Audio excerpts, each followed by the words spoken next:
Good evening and welcome to the November 14th, 2022 meeting of the Planning Board of the Town of Chatham. My name is Catherine Halper and I'm Chair of the Planning Board for the Town of Chatham. This meeting is being conducted in hybrid format, both in person and also remotely, connected by phone or through Microsoft Teams.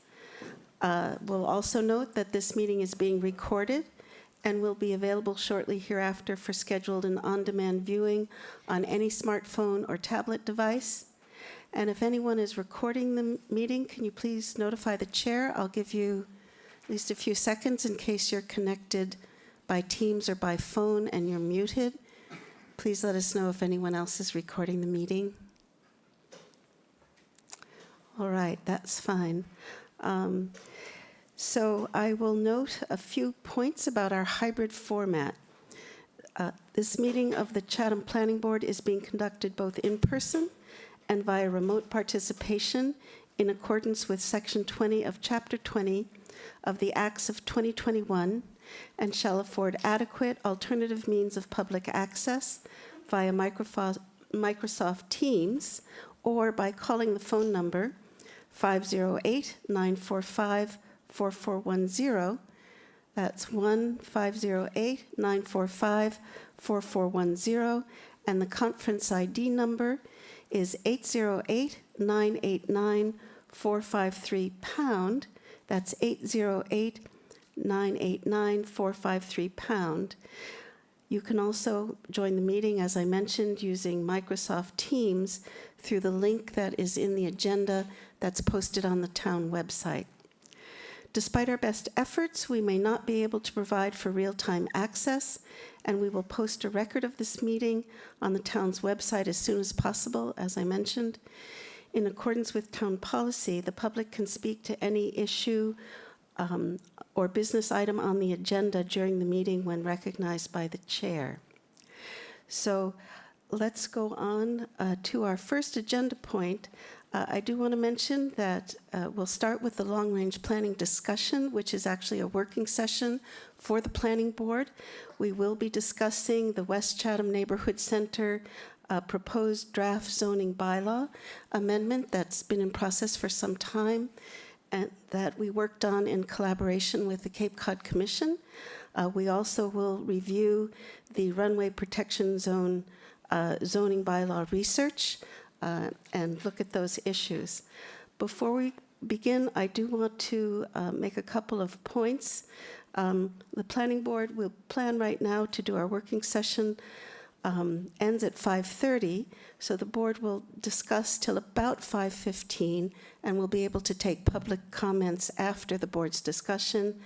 In view of the full agenda for tonight, we're going to ask that public comments be limited to 3 minutes in length for each person. Also, we do need to make it clear that public comment as well as board discussion does need to be confined or limited to agenda items, which means items that are within the purview of the planning board. We're very aware that there are many issues regarding the airport in the town of Chatham. I do need to advise the board, as well as the public, that most of those issues are not under the purview of the planning board. The planning board has absolutely no jurisdiction over certain issues, and we have no authority to act on them and no ability to act on them. Those issues include a lot of the issues that we've heard about: noise, size of planes, length of the runway, location of the runway protection zone, the planning for the future of the airport. The planning board actually has no jurisdiction, absolutely no jurisdiction over those issues, and for that reason, we cannot discuss them here. We need to limit our comments to land use compatibility to the runway protection zone only. We're talking about protective zoning bylaw only. All right, that being said, we want to begin our working session with a review of some research that's I don't think we need to do that. No, but thank you for the reminder. with a review of some research that's been done about protective zoning bylaw for runway protection zones. Some research was done for us regarding this matter earlier by Cape Cod Commission, also by our previous town planner, Ali Sabatino, and Gloria McPherson continued with that research. However, substantial research was done by our vice chair, Art Sprue, about the existence of protective zoning bylaws about compatible land use in RPZs in the state of Massachusetts. So I'd like to begin by Art presenting this background research. Thank you. Thank you. All right, so I guess this first got me thinking. This is a while back, over a year and a half ago, when we first met with the Airport Commission and their consultant. I had asked for some background about this subject. This was new to me.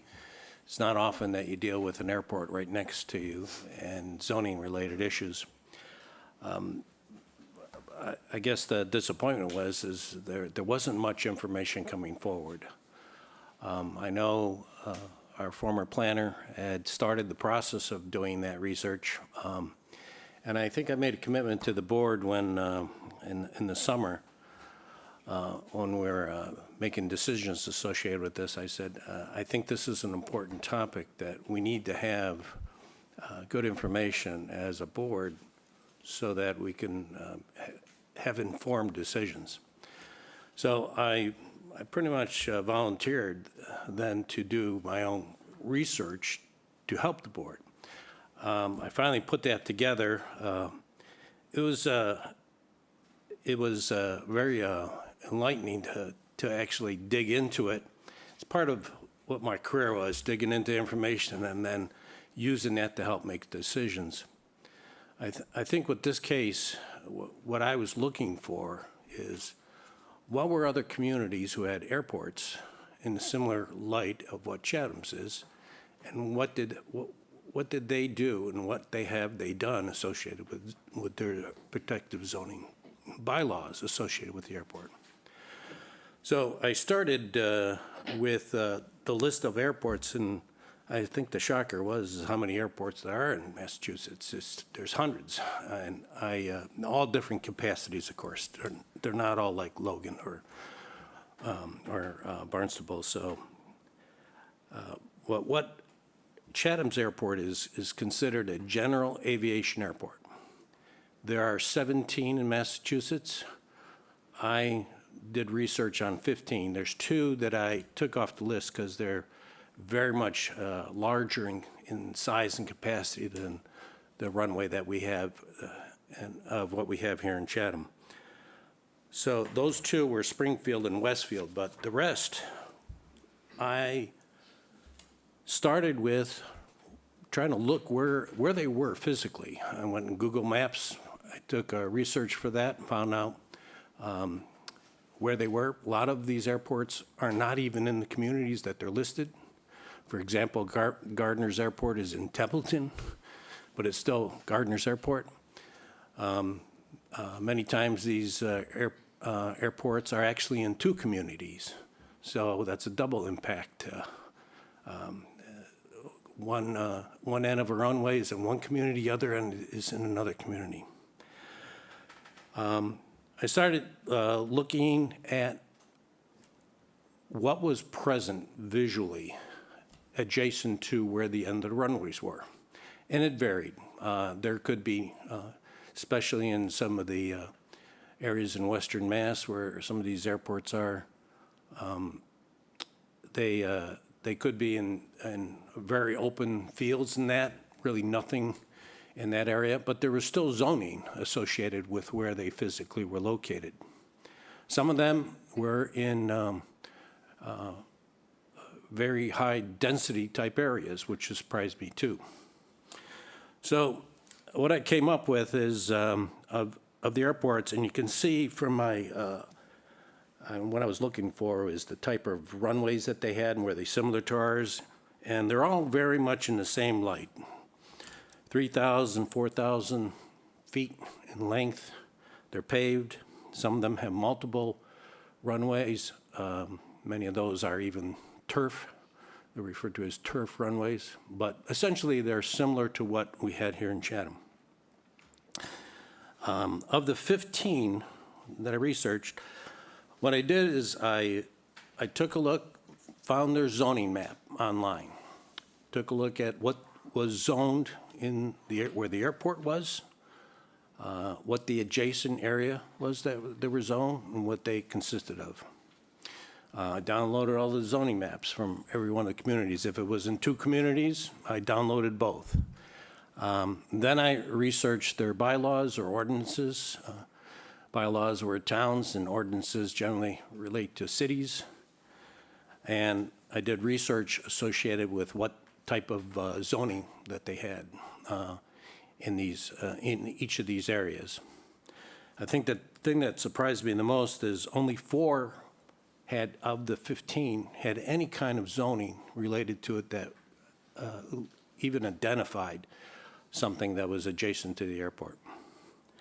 None of them refer to an RPZ. That's just not normal, what you would see in a zoning bylaw. It's more of an airport-related issue, so it didn't surprise me of that. I think the thing that did surprise me, though, is that pretty much these airports in the communities left what was going on there, and they still exist from when they were first opened up to what they are now. Almost none of them have any restrictions at all except for the district that they're located in. The ones that had any kind of zoning criteria in there was only uses. That was the only thing. And there wasn't many limitations on that at all. The 4 communities was Gardner, which again, the airport was in Templeton, Plymouth, Southbridge, and Stowe. Some of these had uses, as many as 50 uses that were as of right or by special permit. And there weren't many restrictions associated with what you could put there. Now, what helped me associated with this is what we're experiencing here in Chatham too. And it helped me understand that how perhaps we should adopt our West Chatham Neighborhood Center zoning and how it would apply from what other communities are. And the thing that I learned out of this is really if Chatham comes up with a criteria what we'd like to do, it would be unique to Chatham and it makes sense for Chatham. And I think that's what helped me understand that there isn't any set of standards or criteria. There isn't anything that says you do this or you don't do that. It's really more about what we feel is appropriate for us here in Chatham. I think if some of the board members, they want any background on the specific things, I certainly have plenty of research that I've done. It's about 1 gigabyte of data, so it's not small potatoes. Some of these zoning maps are huge in respects and the details. But again, anything that you see that we have here in our community is pretty much what all the other communities had in their zoning too. It's what existed and what their zoning allows. So what we have here today, and if it continues to be the way we have it here today, it's not an unusual condition. That's probably the norm. And I think that helped me understand how we could move forward with this and making decisions. I wasn't sure how to make a good decision associated with this. I think I have a clear pathway about what that would be. Okay, great. Any other, Warren or Bob, do you have any comments on the arts research? Let's talk about arts research. We'll move to the next step in a moment. How can we beat Art when he just said it all? Yeah. I Not all of agree. it, but I mean, he's set down, the town's like ours, the airport's like ours, everything's like ours, only There's no zoning. from start to finish, they basically go along the same path. Yep. Yeah, Any the only comments, comment I Warren? would which is really a question, and that is, you can certainly take away from Art's research that there's no need to do anything with the RPZ. We'll just build mixed family houses and saturate the entire area. Nothing to preclude that. I hope that's not what we end up doing, Right. Right. because the FAA has made it quite clear it's not a good idea. But if no one else has done anything, many in the town will say, well, there's no reason for us to do anything. So what's your takeaway from that question, which I'll ask on behalf of my neighbors? Yeah. Well, I think the thing that I was always concerned with, I mean, one of the reasons why I got on the planning board some 20-plus odd years ago is I wanted to understand development. I wanted to manage it. My point of view always was if a property owner owns a piece of property, they have a right to develop it. The community has a right to manage it, and I think the community makes a decision of what that is. I think that's applicable in this case in here. We as a community should make a decision about how we would like to manage the West Chatham Neighborhood Center. Yes, it's within some aspects of an adjacent airport, but at the same time, we can make a decision that we're comfortable with as a community. And I think that that's a very viable thing to do. There is plenty of development that has occurred over 70 years in this area. Those are not going to go away. They're grandfathered to stay there. So let's deal with that part of it, understand it, and manage it in a way that we feel comfortable and it's safe for the community. Am I close enough? Sorry about that. Oh, okay. I'll make a comment about that issue too, if I might.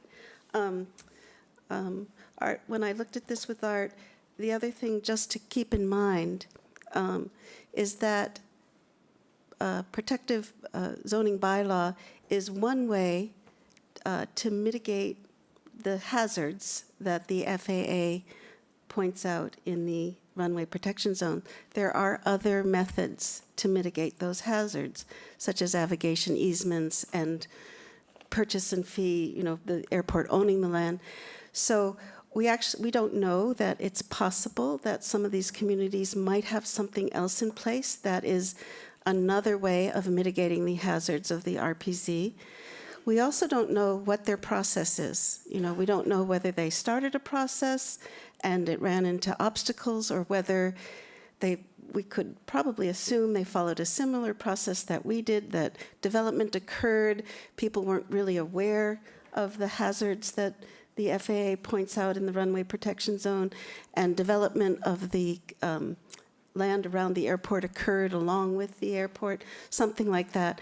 But there might be, so what we know is that there's not specifically a zoning bylaw that's been implemented in most of the communities in Massachusetts to address the hazards that are pointed out by the FAA for the RPZ. The FAA does give recommended land uses that are compatible with the RPZ, that we do know. And I think Art said it very well, that we know now what the bigger picture is. I think also some of Gloria's and Ally's research nationwide brought up the same results, that there's not a lot of airports, even in the country, that specifically have a zoning bylaw that restricts land use in the RPZ. But it just comes back to the fact that we, as the community in Chatham, we need to make that decision, what's best for Chatham. And I think what brought us here largely was the consideration of the rezoning of the West Chatham Neighborhood Center, which will specifically allow for greater residential density, and we need to decide whether we as a community want to allow greater residential density, for example, in the RPZ, or whether we want to put something in place that might mitigate that type of the hazards of that type of development. So I think that's best put. I do also just want to remind the board that the select board has expressed a concern about safety in the air and on the ground in the RPZ, and has asked the planning board to look into creating proper zoning for the RPZ. So that is what we're engaged in.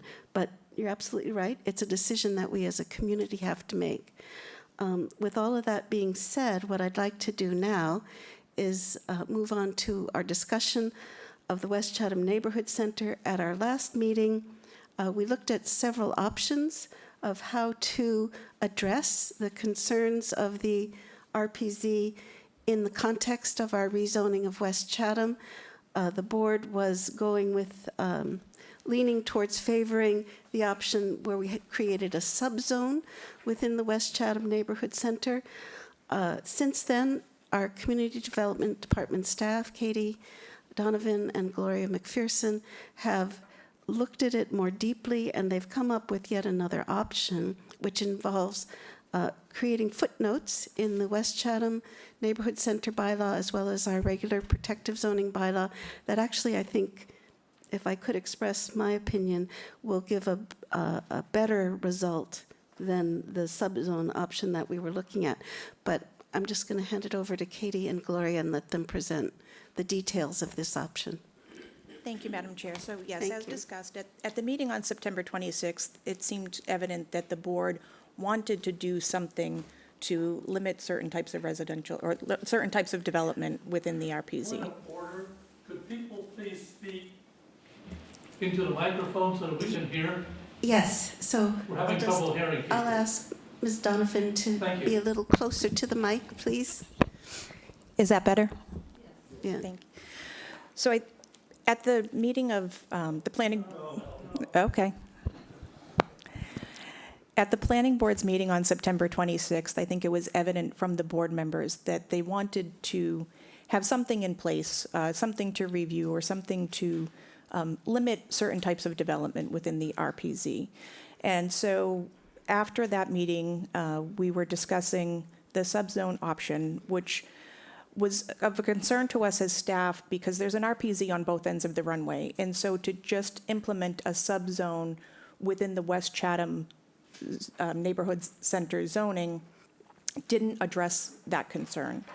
And so upon further discussion with staff and the planning board chair, we had come up with an idea to add footnotes within the both the West Chatham Neighborhood Center proposed bylaw as well as our use table. And those footnotes will actually address what would and would not be, not necessarily specifically allowed, but it would address redevelopment within the RPZ. And so I'm going to turn it over to Gloria to go over those footnotes with a little bit more detail. Thank you, Katie. Can everyone hear me? Yeah, maybe move your mic a little closer. It's Yeah. like right on my mouth. Yeah, they do need to be pretty close.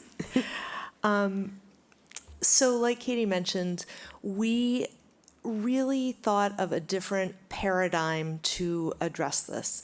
I think that one of the things that's unique about Chatham and the RPZ is that there's already a developed neighborhood center there, the West Chatham Neighborhood Center. There's already land uses that are existing and have been existing for decades. There's residential, there's retail, and anything that we did, we didn't want to detract from those current uses. We didn't want anyone to lose out on a use that was already there. So one of the primary things we were looking to do was to make sure that whatever's already there can stay there. And we went a step further and came up with some language so that whatever's there can be redeveloped, the same square footage, the same use, not expanding the use, not expanding the square footage, but whatever's there can be redeveloped within the parameters of the new West Chatham village or neighborhood center zoning. So nobody loses a use. You can still upgrade and redevelop. You just can't expand beyond what's already there in the zone. And if you want, I can go through each section. There's only 4 in the proposed footnote. And as Katie mentioned, this would be footnoted under the West Chatham Neighborhood Center zone. It would also be a footnote, the same footnote, under the R20 zoning district, which is where the northern half of the runway protection zone is located. So we wanted to do something that was equally applicable to both. So the first section of the footnote really clearly states that whatever's there is already grandfathered. We didn't use that exact language, but basically what we're saying is whatever you have there, you can keep there. The second part talks about redevelopment. So the redevelopment potential of everyone's lot, even if it's located within the RPZ, is based on the size of the entire lot. So you don't lose out on any square footage that could increase your density if you were to do residential. And then Section 3 actually goes on to explain how that makes sense within the RPZ. Because as Catherine had mentioned, we do acknowledge that there's an RPZ. Even though other communities don't necessarily address it in zoning, it does make sense for us to acknowledge that there is a greater risk to land uses that fall within the RPZ. So we wanted to protect the safety of the community and those uses by not allowing expansion. So even though you can redevelop on those lots, any new development, any additional residential units, any additional commercial space has to be outside of the footprint of the RPZ. So you have the overlay.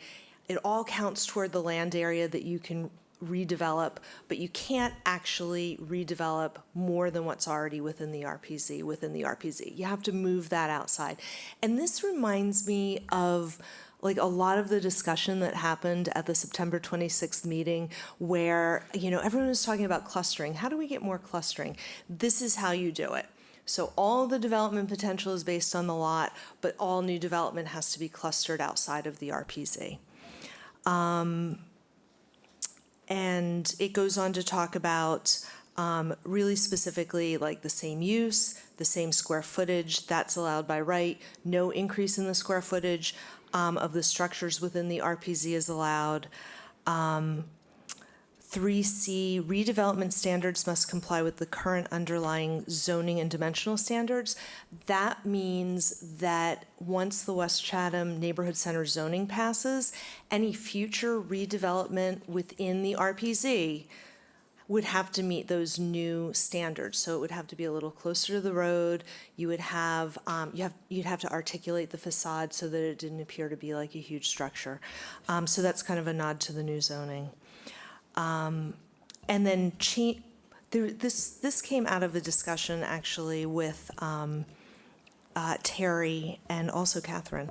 We talked about the change of use potentially being, and Art actually too, I think you mentioned that. So there's the possibility of changing the use a little bit. So if you have a general commercial use like retail and you might want to add, I don't know, something that's also commercial, like maybe office space or something like that. You could do that through the ZBA by a special permit. It's not by right, but you'd have to prove that it would be no further intensification of the use within the RPZ. And then the final component of this would probably be more applicable to the northern end of the RPZ. Section 4 specifically talks about single-family homes because we do have single-family homes within the RPZ.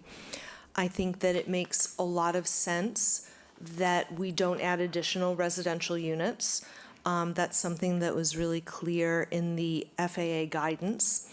However, we don't want to penalize homeowners who are already there and not allow them to improve their property.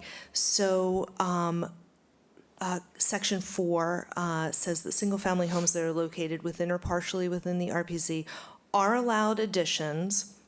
We propose a limit on that, up to 50% more than what's already there. So you can't have an addition that, quadruples the size of the house. It has to be reasonable. But no new additional dwelling units shall be created, including ADUs. Great, thank you. And I think Katie can actually pull up the overlay of the RPZ, and we can actually look at individual lots so that you can actually start to get a sense of how these proposed regulations would apply on the ground. That'd be great.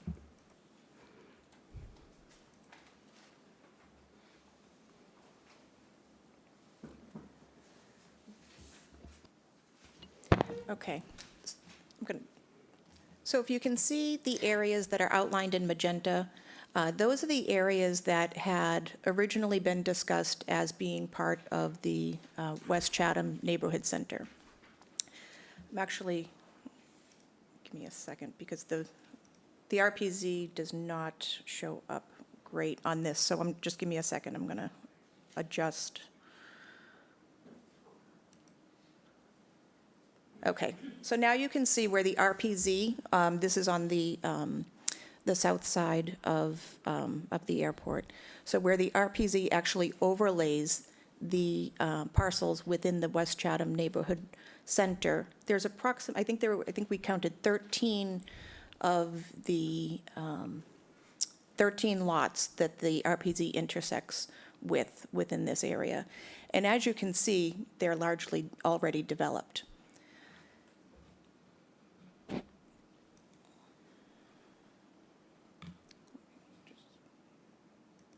Sorry. I'd just like to give an example, if you just give me a second here. So if you see, sorry, mouse problems. So if you so if you see where my mouse is here, it's right over the Ocean State Job Lot parcel. And so what Gloria was talking about is that any new development that would take place on that parcel would have to take place over in this area here, where the RPZ is not, does not overlay the parcel. So again, what she had described is that this building could be redeveloped. However, if it were demolished, it would need to then meet the requirements of the West Chatham Neighborhood Center zoning district, and perhaps based on what was what was proposed, it would have to be, closer to the road, but it could be no larger than what is currently there. So again, as we look at the area on the north side. Katie, do you mind if I just interject? And Sure. I just want to clarify. So with the Ocean State Job lot as an example, that the square footage of the building that already exists could be redone within the RPZ. You just couldn't exceed that square footage. You could, for example, as Gloria showed us a visual at one time, you could, as an example, if that building were demolished, you could put, for example, 2 buildings along George Ryder Road that are equal in square footage to that building that, fit all of the design specifications of the West Chatham Neighborhood Center design. But as long as that square footage was maintained, you could redevelop in that way. You could add additional square footage in the area that is outside of the RPZ. Is that a correct understanding? Yes. Okay, great. Thank you. Actually, I also want to clarify that not only the structure, but the use would be limited. So right now, it's strictly a retail use with no residential. So no residential would be able to be added within the RPZ because it doesn't exist currently. You can add it outside the RPZ, but not Right. within. Okay, great. All right, thank you.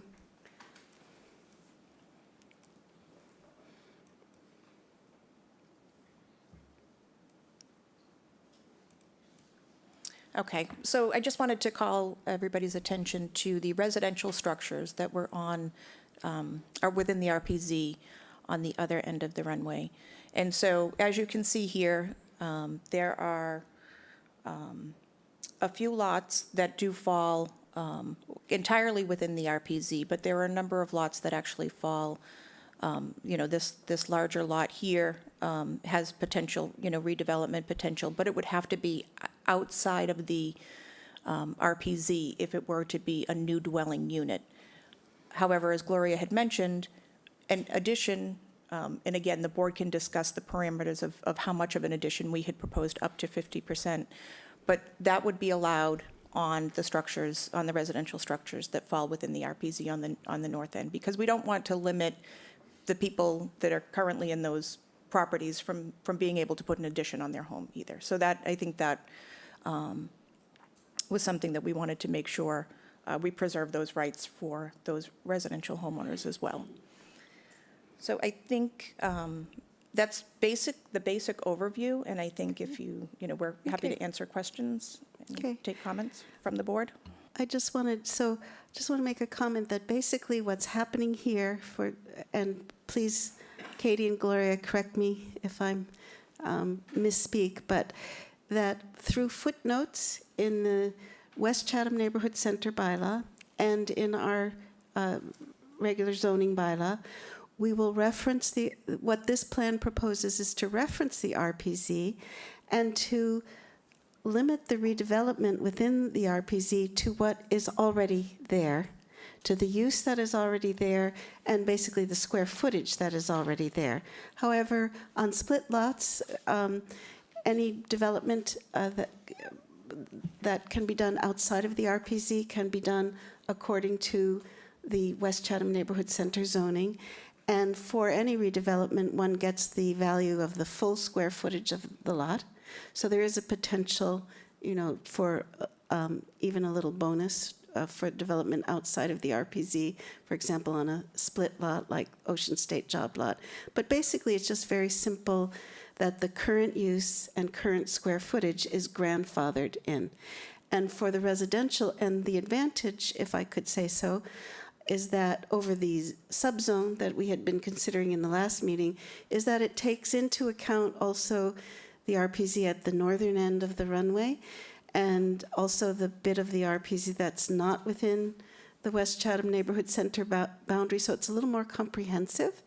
And it does also allow the property owners, the residential property owners on the north end, to, as long as they stay with the residential use, they can have some expansion of their home. We're allowing that for 50% expansion of their home. So in a nutshell, I think that's what's being proposed. So I'll see if the board has questions for Katie and Gloria, or any comments. Art, did you have some questions or comments? Just some comments. I mean, I think what helped me understand this a little bit better was when I looked at the individual lots with Katie and Gloria that were split. There's always was a concern in my mind, well, how do you deal with some of that? There weren't as many as I thought, and it was clear distinction of what you could do outside of it. And the one that always stuck in my head, and I had mentioned this way early on as an example when we were talking to the airport commission about it. The area that is on Ocean State Job Lots property there's a significant triangular that is outside of the RPZ. I asked the question back then, why couldn't we put multifamily dwellings there, which would be allowed by the West Chatham Neighborhood Center proposed rezoning? Why couldn't we do that? There could be significant area of units on that particular site, as well as redevelopment of the large building into a couple of small buildings on George Ryder Road. It would achieve everything we're trying to do with the rezoning, provide multifamily density, some increase in density in units there, and we are not really doing anything that's any worse than this if you just left it the way it was, which in my mind, if you leave it the way it is, and whether you move it a few feet over here and you make two structures out of one, it's the same thing. So you're not really preventing the property owner from doing something there, and you're still dealing with the grandfather related issue that's been there.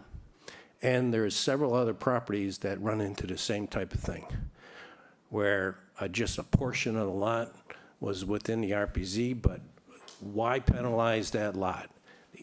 It's not being penalized with this approach, which really helped clarify in my mind that we could go ahead with many of the aspects of what we're looking for in the rezoning as it's drafted right now. Great, thanks, Art.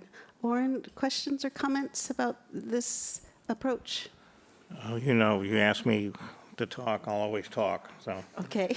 I'd like to really congratulate Gloria for the document we're reviewing. If we could go back to the text, I have a couple of comments about the specific text and maybe suggested edits. When we talked about this last, my most significant problem was that the draft overlay district and the discussion about RPZs made no attempt whatsoever to try and protect the rights of property owners who happen to have a house in the RPZ, on the north end of the runway in particular. Lots of discussion about job lot, but the other houses, and I said, that can't be the right answer. I mean, it's no fault of yours that you happen to have a house that's in an RPZ and it probably shouldn't have been built, but it is. So, and you shouldn't be in a worse position just because we're trying to make the airport safer. And I think Gloria's proposal here, and Michelle's, really makes a very, very strong attempt to try and preserve and even expand the rights of property owners who happen to be in the RPZ without damaging in any way the attempt to try and restrict development in the RPZ. So my biggest single problem with all of the discussion we had before has been very squarely addressed by this, and so I thank you for that. I have a couple of questions. So if we look at your footnote 3, I guess it is,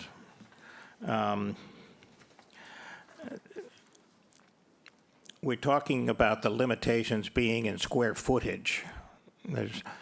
But I think given the nature of RPZs and so on, there ought to be some reference in there to height as well.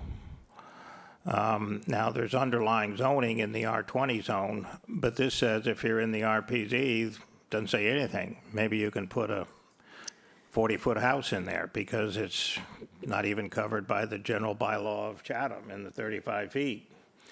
And I don't know what the height ought to be. Maybe it's no higher than what's there already. Maybe it goes back to the standard 35 feet maximum. I don't know the answer to that, but I think there's got to be something there. 30 feet maximum. 30 feet, sorry. And I We've think talked that would 35. apply. I think that applies Oh, yes, globally in yes, Chatham. yes. You're Yeah. correct. No, I'm sorry. Well, my colleague who used to sit to my right was very much in favor of 35 feet. So he's brainwashed me. In section, in 3C, you explained what this covers, and it's meant to say the RPZ, you can do what's above, but it must comply with the underlying zoning and dimensional standards. It would be helpful to me and probably to others who might read this if we could be a little more specific. I mean, what we're really talking about, although we don't have it yet, would be the West Chatham Neighborhood Center or the R20 zone, residential zoning on the north end. And since we don't have any zoning yet for the West Chatham Neighborhood Center, it's really still the R20 zoning or commercial, one or the other. Maybe 3. Whatever it is. So until it's changed to West Chatham Neighborhood Center, I just think it would be clearer. In the next paragraph, I read of a similar nature. You can change the use to a similar nature. I said similar. Similar is very much in the eye of the beholder. Large roadhouse restaurants with all-night bands going and 400 people in the parking lot are similar to other types of restaurants or things. I don't know if there's a way to be a little more specific or to refer it to a table, perhaps. You know, these are the uses that might be considered subject to a special permit. Otherwise, if anybody can ask for a special permit and they'll make it similar to whatever's there somehow or other. That's just a comment. I don't know what the right answer is either.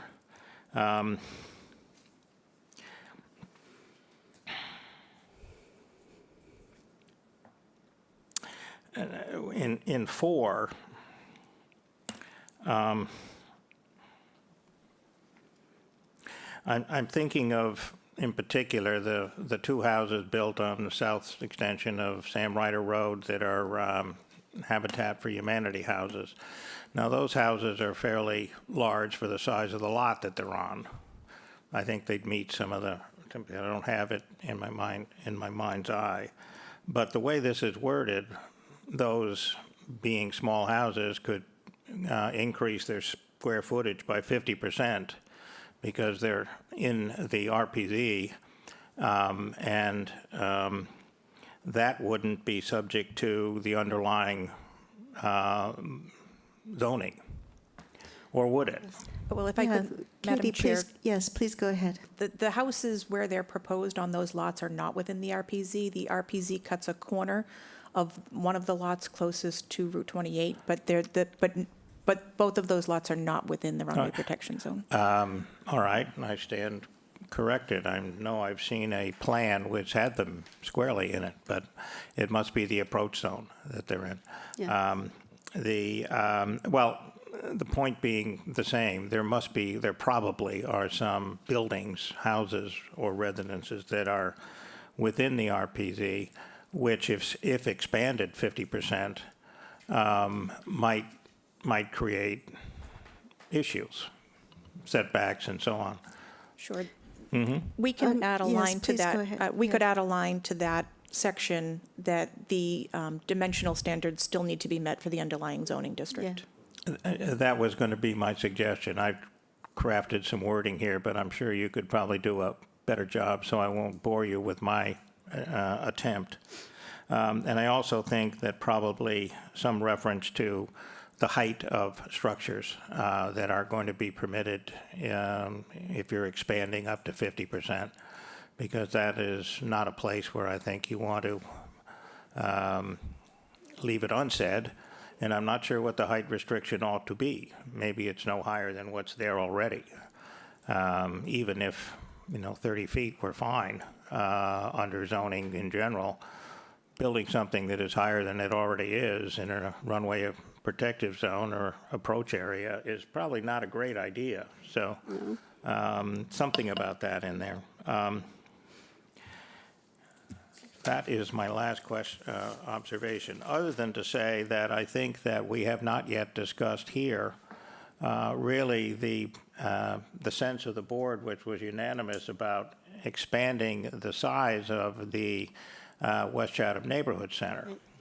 One of the complaints that we have heard from the public about RPZ, and if you took everything out of it, you gutted the entire West Chatham Neighborhood Center. There's really no land left that isn't developed, and you put a big hole in it, so to speak. I think that adding or expanding the size of the West Chatham Neighborhood Center really deals with that in a very productive way. You create a viable area both north and south of Route 28, and certainly much to the extent west of Sam Ryder Road, such that there is no longer the majority of the land in the West Chatham Neighborhood Center is in conflict with the runway protective zone or the approach zones. So I think that while not said, the expansion of the West Chatham Neighborhood Center itself will tend to draw significant development east of the runway protective zone without having to shoehorn in things into the little sliver by job lot, for example. There is ample real estate there to be developed, both by redeveloping existing buildings and/or taking vacant space, such that it, for me anyway, is a significant enhancement to the proposal of how to deal with the runway protective zone, and at the same time encourage development in the West Chatham Neighborhood Center. So again, Gloria, I thank you, and Michelle both. I think this is a great effort to respond to my principal concern the last time we had this significant discussion. Thank you. Great. Did you want to make a comment, Katie? Yeah. I do. So part of our Katie. thought on moving forward is that we would have this discussion tonight with the board and get a sense of the board if this was, something that they wanted to continue exploring. And then our intent was that we would have conversations with town council from a zoning perspective to make sure that this can work, and then also to bring and to propose this to the airport commission as well, because as the select board's request was that the planning board work with the airport commission to recognize something that would garner broad support. And so we would want to see, we would want to get their comments, but I think some of their comments would be helpful, especially when discussing potential redevelopment, when we're talking about height restrictions and such. I think getting input from them would be beneficial as well. So Yeah, that would thank be you. our suggestion. And if I could just comment, and again, I'll ask Katie and Gloria to correct me if I'm wrong, but just a reminder that what is being proposed here are basically footnotes within the use table, and the same footnote would appear in the use table for the West Chatham Neighborhood Center proposed zoning bylaw amendment, and it would also be in the general use table for the Chatham Protective Zoning Bylaw. As footnotes, what that means is that everything else that's in our zoning bylaw applies. So, for example, the 30-foot height limit, which applies globally to the whole town, would apply here. We don't need to specifically state it, but if we prefer to, we can. Same thing about meeting, for example, the point about the single-family homes. We don't, as I understand it, we wouldn't need to specifically state that the homes need to meet the R20 dimensional standards, but we can state that if we so choose. So just a reminder that these are footnotes that are integrated within the context of the West Chatham Neighborhood Center zoning bylaw that we are working on, as well as our general zoning protective bylaws. So everything else will apply. And even a reminder, if I could say, basically what these footnotes do is they grandfather in the existing square footage and the existing use. That's also guaranteed by Mass General Law. But we are explicitly stating it here. And maybe, Gloria, did you want to expand on that? No, but I wanted to get clarification from Warren. Are you saying that when you want to include height, you want to limit the height to the current height if it's below the 30 feet that's required? So if you already have something that's only 15 feet, you don't want it to go higher even though the underlying zoning would allow it? I'm only saying I think that we either should say expressly that even though you can expand 50%, that you also have to comply with the underlying bylaws that are either that, which would mean the 30-foot height restriction, or if a 30-foot height restriction creates an issue because what is there is only 15 feet high and another 15 feet creates an obstruction to the airport, then I'd say, we need to perhaps rethink what the height restriction ought to be and say something different. But the way I read this, it made no specific reference in that piece of the footnote to underlying zoning, except that you can increase 50% of the footprint. Whereas I think it probably should, because I just read it to say, okay, no matter what if you've got, it doesn't matter what the zoning is, I can increase it 50%, because that's what it says. Yeah, we can explicitly state it, I think, yeah. And also just regarding expanding the boundaries, that's the next step in our discussion. When we develop these as proposed draft zoning bylaw amendments, as I understand it, it would be two separate amendments that would be brought before annual town meeting. One that deals with the West Chatham Neighborhood Center zoning per se, and the other one which deals with the boundaries of the West Chatham Neighborhood Center. So we'll get on to that discussion if there's time tonight, but definitely we do want to consider the expansion of the boundaries of the West Chatham Neighborhood Center as well. But before we do that, I'm going to ask if Bob Dubus, if you have comments about their proposal regarding these footnotes in the West Chatham Neighborhood Center and the general protective zoning bylaw. I'd like to thank Gloria and Katie for the work they did. Very nice job. I think it's pretty cut and dry.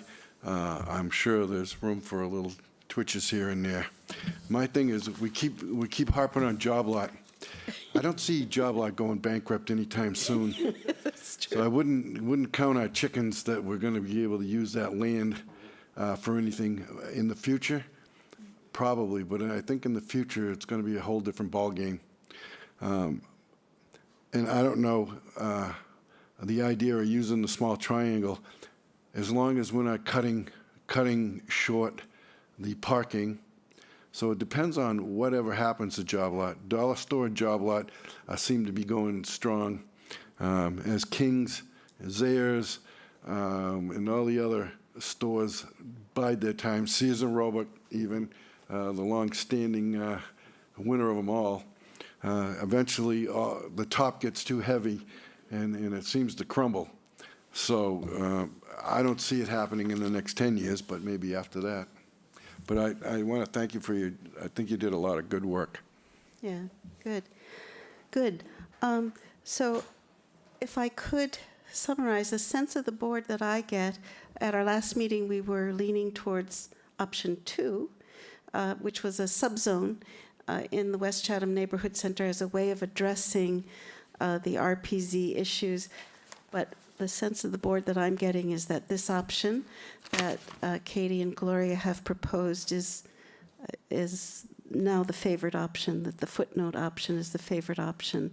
Is that correct? Any disagreement with that?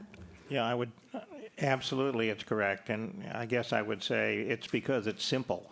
Yeah, it's very simple. It's simple. Yeah. I read this and I understood it. And I think the voting population of Chatham, if they read this, you can understand it. You don't have to go through 20 pages of bylaws of this, that, and the other with footnotes and tables and so on. It's simple and it gets the job done. So Yeah. I think it's, I'm in favor of it, but it's the simplicity Yes. that is understandable and therefore perhaps saleable to the public. Good. Any other comments? Okay. So I think then what I would say is that I'd ask Katie and Gloria to go forward with this option, integrated into the West Chatham Neighborhood Center draft. That our most recent draft was from December, I think, of 2021, that we reviewed with Cape Cod Commission. And the board can review that at our next meeting as a whole document, along with the footnote that will go in the use table in our general zoning bylaw, protective zoning bylaw for the town of Chatham. We'll take a look at that and review it, and we can anticipate that at the next meeting we could come up with a final draft, correct? And that the board feels comfortable with, and then we can start bringing that to other committees and the public and getting more input. So that's what I would propose. Yes, Katie. Madam Chair, I think that at the next meeting, we'll certainly bring that back for the board's Okay. review. There were a few outstanding items that I Yes, would correct. like to address at the next meeting as well. This had to do with some loose ends from the bylaw itself. Yes. And so I'll make sure that that memo that identifies those gets out to the board in their next packet as well. But I would also like to, with the board's okay, reach out to town council for review so Yes. that we know before we get too far down the road with this item, that this is something that he feels is legally defensible. And also to ask the question of the board if you would like to would you like us to share it with the airport commission and get their input as well? Okay, great. I'm definitely in favor of checking with town council. And unless I hear disagreements, I'm going to get a sense of the board. We do in general have town council review any draft bylaw that we put forward. So let's have town council review this language. And then how do you feel about also running this by the airport commission? Yes. Oh, I think once we have input from town council that we're on the right track and there's nothing that's going to be thrown out here, then I'd say, yeah, incorporate that in the draft and then share that with the airport commission. But if there was some hiccup before that, then let's deal with that first before, because otherwise we're going to go back and forth, back and forth. I'd like to get something that's at least pretty much there with just modifications of wording and some context. But then I think the sooner we do that, the better, because if we get through that phase of it, then maybe we can get this to a public hearing process, then official public hearing. Yes, and also I'll just mention as a reminder to the board that when we have our proposed draft bylaw amendments reviewed by town council, we're also wanting to understand that if the proposed bylaw amendment is accepted by the community and passed at annual town meeting, that the Attorney General of the state of Massachusetts will also accept it and make it law. So that's also something that why we need to have town council review. Okay, any other comments about town council review and airport commission? So Art, are you thinking that also the board should make decisions about the additional, that the board should review before it goes to airport commission, or just once town council reviews then? I think once town council deals with this piece of it, because Yeah. that's the only thing that I believe the airport has any concerns with. Okay. The rest of it, that's our purview as Right, planning exactly. board working with the Yes. community. Yes, exactly. Okay, good. Good. All right. So we have a few minutes. Maybe we can just take a look at the boundaries. That would be a separate proposed bylaw amendment that we'd bring to annual town meeting. And I think, so we can at least take a few minutes to look at that before we take public comments. So I think, Bob Dubus, you wanted to make some comments about expansion of the boundaries of the West Chatham Neighborhood To the Center. board here. Yeah. I know we expanded it, but I honestly believe, looking at it and being here a few years, I'd like to expand it on the west side, or why don't we go the north side, to White Pond Road. White Pond. There is,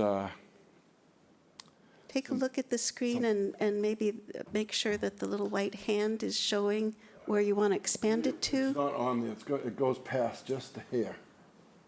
But White Pond Road is across from the accountant on Okay, Waveland. yeah, I would like to bring it down to Waveland on the right side, or the south side of 28, we'll call it, because there is a motel. There's the land that Chatham is trying to pursue, the Buckley land. It would encompass the motel beside Dunkin' Donuts, which I think we already did. But then there's one house, and then there is two on the corner. There's the accountant, and then there's the Captain Haskell Building. I believe that's the name of it, if I remember correctly. I oh, built it, I yeah, should know it. right, across the street from the Yeah, right. accountant, yeah, even So further that- east. That has housing in it, and it has it used to be Ronnie's retail, but I believe that, It has can offices. you hear me all right out there? Yeah, The the nursing home has a hospice, I'm going to say hospice, it might not be hospice, but they have care there. Offices. So that fits in with the general category of the West Chatham. And past that is all housing. And we need a space between that and the cornfield. So that housing from Waverland down to the cornfield road would be the buffer zone between the two centers. And White Pond, there's some cottages there, and there's also, between there, there's some land that goes way back to the ponds. And we don't know what's going to happen to the housing that are there. When the people decide to sell, they might sell out. There's enough land to do a future buildable items, whether they put a store there and housing. They're narrow pieces of land, and those are the ones that you can see that are long and narrow just before it gets outside the picture this way. So still going east, and you're looking on the north of Route 28 now, Bob? Yes. And going east, and what is the street that you want to take that up to? White Pond, Up to White Pond, and on the south, going east, on the south of Route 28, To you want that Waveland. to go to Waveland. And are you proposing that it would be West Chatham Neighborhood Center zoning? Yes. Moving that far east? yes, because there is structures to support it right now. Already there, yeah, And it that's gives true. us more room to have people expand. The shortness that we have now in the West Chatham it constricts any building of any center, unless somebody tears something down, it's already done. This gives room for more if the motel decides it wants to put something different there. If there's two motels, one of them could have housing in it in the future. Right, And the land across the street, there's more open land that could be used for single family. I know we don't want single family houses, but they're there now. They're small houses. They could change by some chance, two lots could come together and make a small subdivision in there of buildings and some storefronts up front or something like that. And then there is a space where the cottages, Pilgrim Village is beyond that. And that would give us the buffer zone on that side that at some point, some year, that could be developed into something. It's a cottage village. They could make that a year-round or some. It just gives a lot more room for us to expand the West Chatham Center, and it still keeps it within bounds of the cornfield. yeah. So the area in between, with your proposal, area in between West Chatham Neighborhood Center and the cornfield would go from White Pond on the north and Waveland on the south Correct. up to the boundary, moving east along Route 28 to the boundary of the cornfield, correct? Well, no. White Pond. That would be residential, Right. There would- stay, that White would Pond to stay the cornfield residential. would be all residential. Right, And right, that's what I'm there's only- saying. That's the I don't- in-between I area. don't believe there's any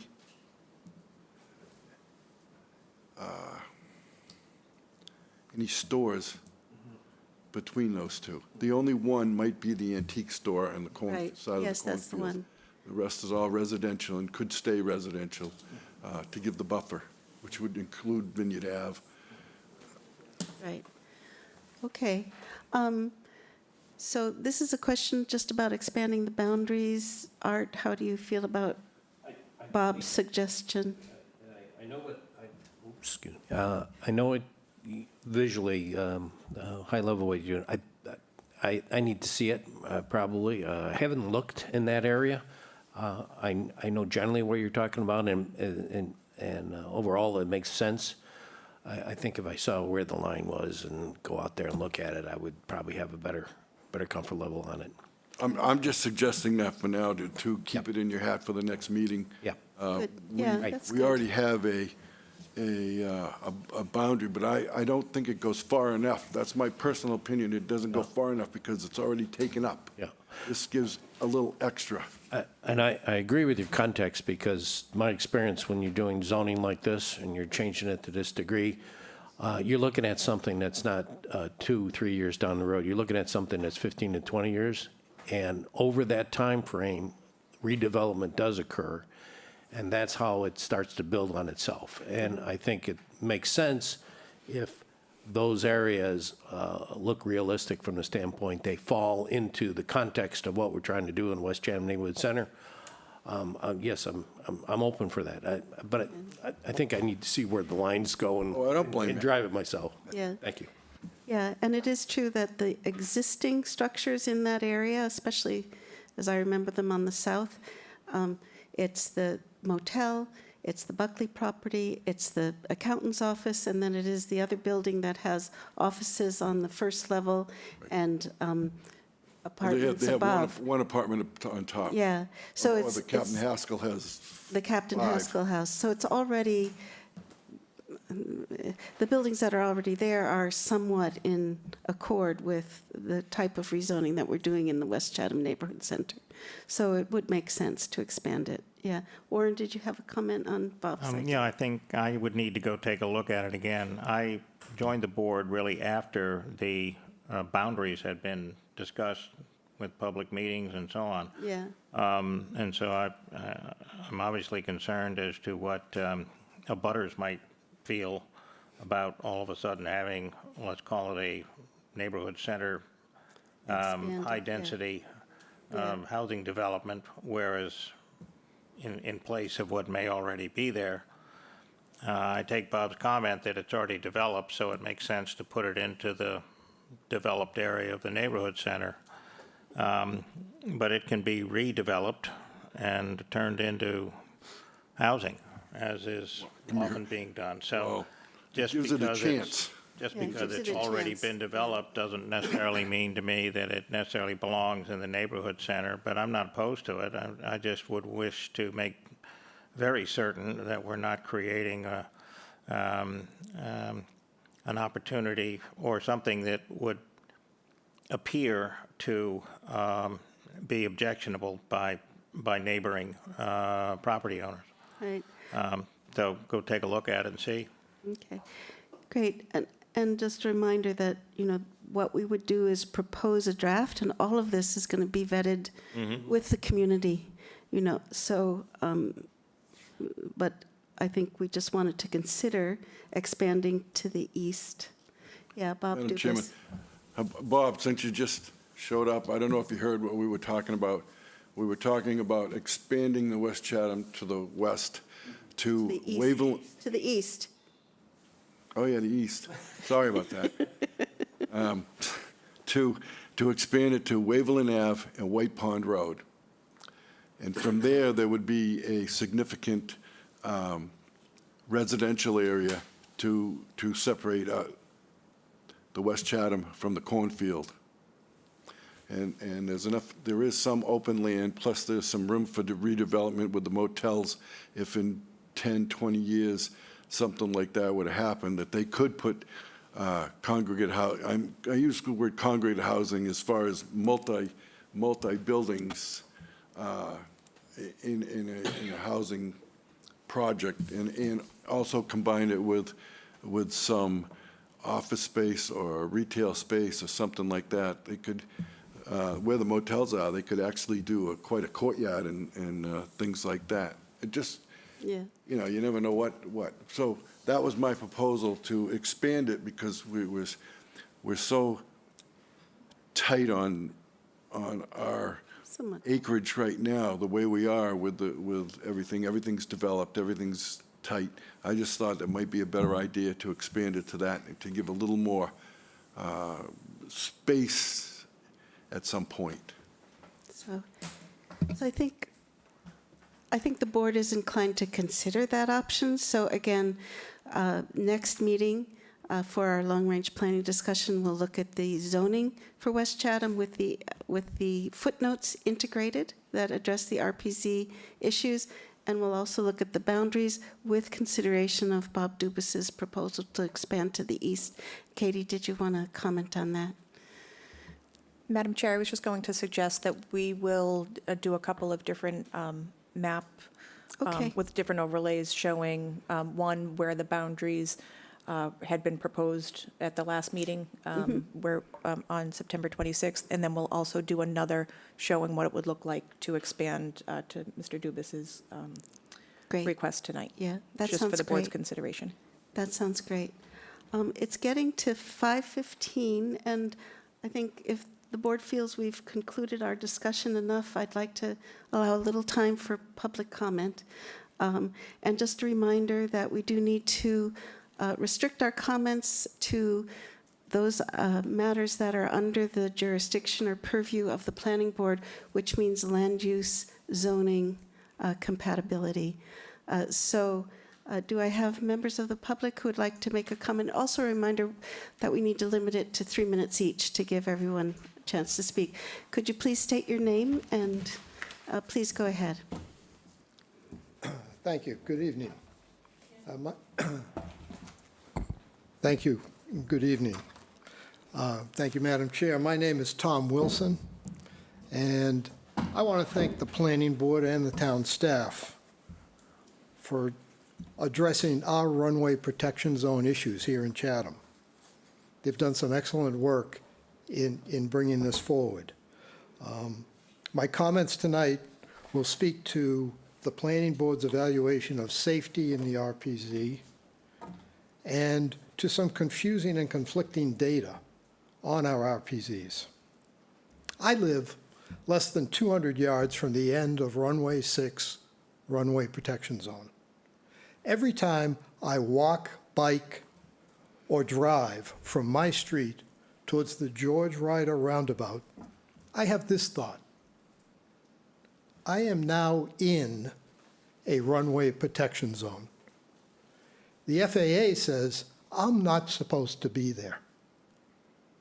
Plain and simple, no people, no structures, no roads, no vehicles should be in an RPZ. And yet every day, here I am in our RPZ, many times a day. Our runway protection zones ignore FAA safety guidance. Our runway protection zones put the public at risk. On March 14th, 2022, a public hearing was held about a runway protection zone overlay district. This is slide number 13 from the Airport Commission's presentation to the Planning Board and the public about that overlay district.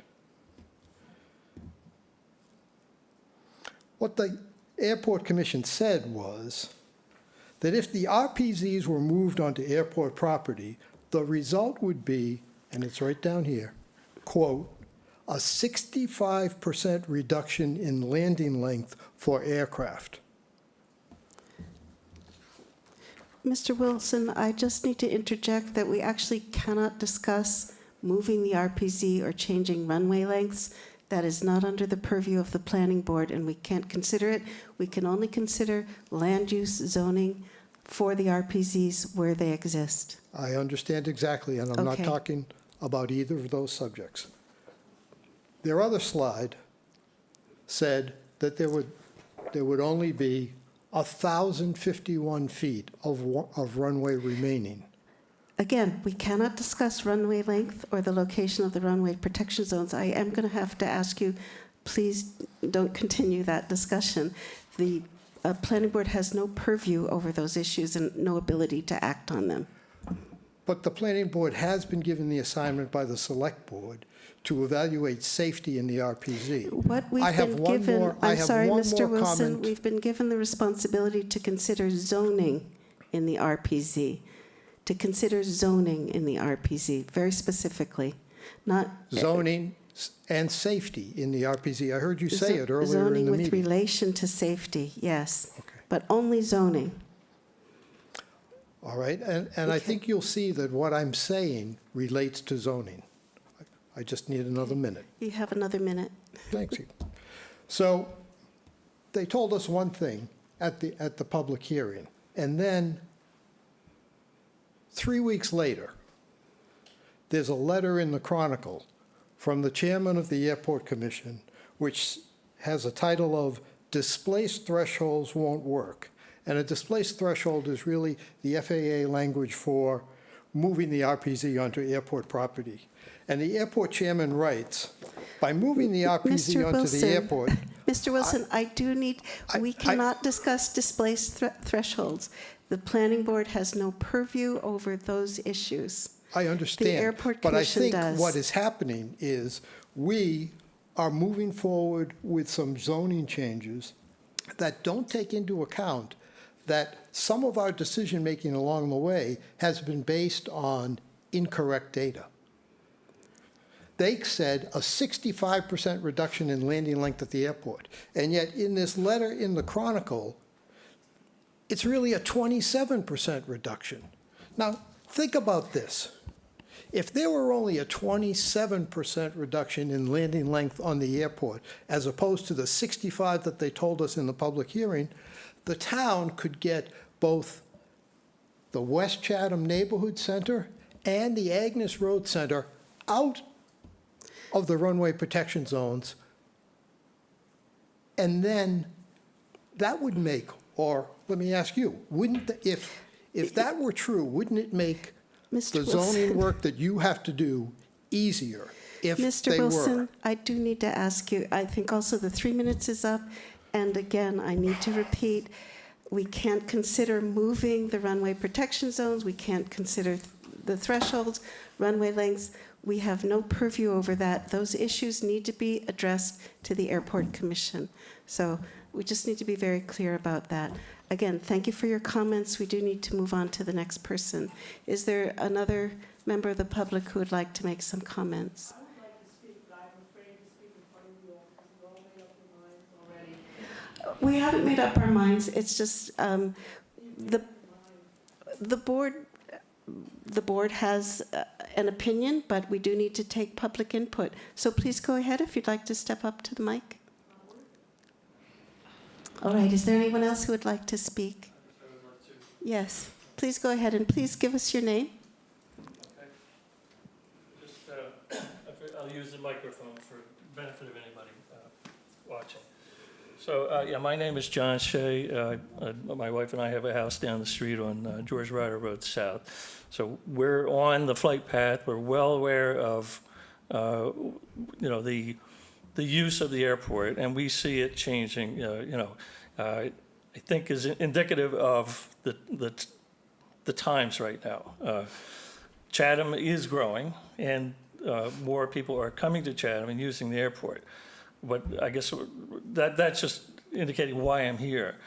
I hear terms like RPZ, and I understand that they are outside the regulation of the zoning board, but the zoning board is citing the RPZs without, in documents, I see drawings of RPZs that I don't think are managed by the planning board. I think Katie Donovan would like to comment on that, your comment. Sure, that's correct. The RPZ is actually, if I may, it's a certain area as defined based on the runway location. We have it on our documents as reference to the planning board, but we do not dictate where that goes. It's not a zone in the traditional sense of zoning. It's called a runway protection zone by the FAA, but it's not a zone similar to, say, the general business zone, Right. the underlying zoning district. So I understand that, but based on the language that I saw, the proposed language, that zone does alter the opportunities of landowners, right? So the presence of that zone is not defined by a Chatham body. It seems to me that it's being defined by some other organization. So it's subject to change, and it could be due to decisions that are made either by the FAA or by the airport. So I guess I see a conflict. If we're going to approve new zoning bylaws that cite an RPZ but don't define them, then we are inviting problems down the road. If an FAA regulation changes and now that RPZ expands over a much greater area, it's now impacting a lot more property owners. Yes. Sure, if I Yes, could, Madam please Chair. go So- ahead, Katie. So the first note says that existing uses and structures located within the federally designated runway protection zone as shown on the latest approved airport layout plan. And that's what we are referring to. So if there were, and I'm not saying that there would be, but if there were ever any changes, that would have to be followed. So the reason it was worded that way was to take into consideration any change that could be made in the future. So that's not, again, a zone that the planning board is. So can there be a mechanism that prevents activities or actions by the airport commission that can substantially alter, the intent here? If the RPZ were to change, let's say 5 years from now, and now, everybody has agreed to something based on today's definition. But if now, is there a separate body that can cause impact to our use of property here because of some activity at the airport? I'm not completely sure that I understand your question, but as this is how I understand it, the planning board has no purview to determine where the RPZ is. That is determined, as I understand it, by the FAA in conjunction with the Airport Commission. And it is based, as I understand it, based on aeronautical considerations, safety data, barometric pressure. And potentially changes in use Let me at finish. the airport. No, Yeah. let me finish.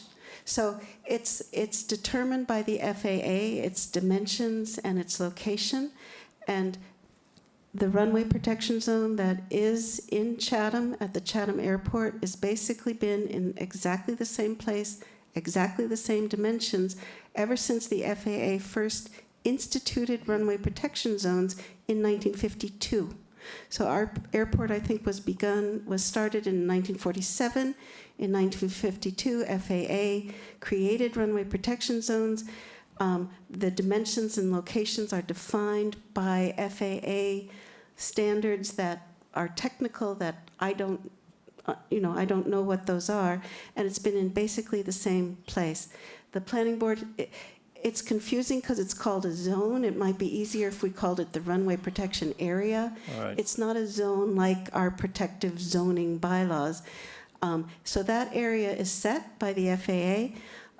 What the planning board is looking at is protective zoning bylaw for compatible land uses within that runway protection area, I'm going to call it. Okay. Because the FAA does give some safety recommendations for compatible land use in that area.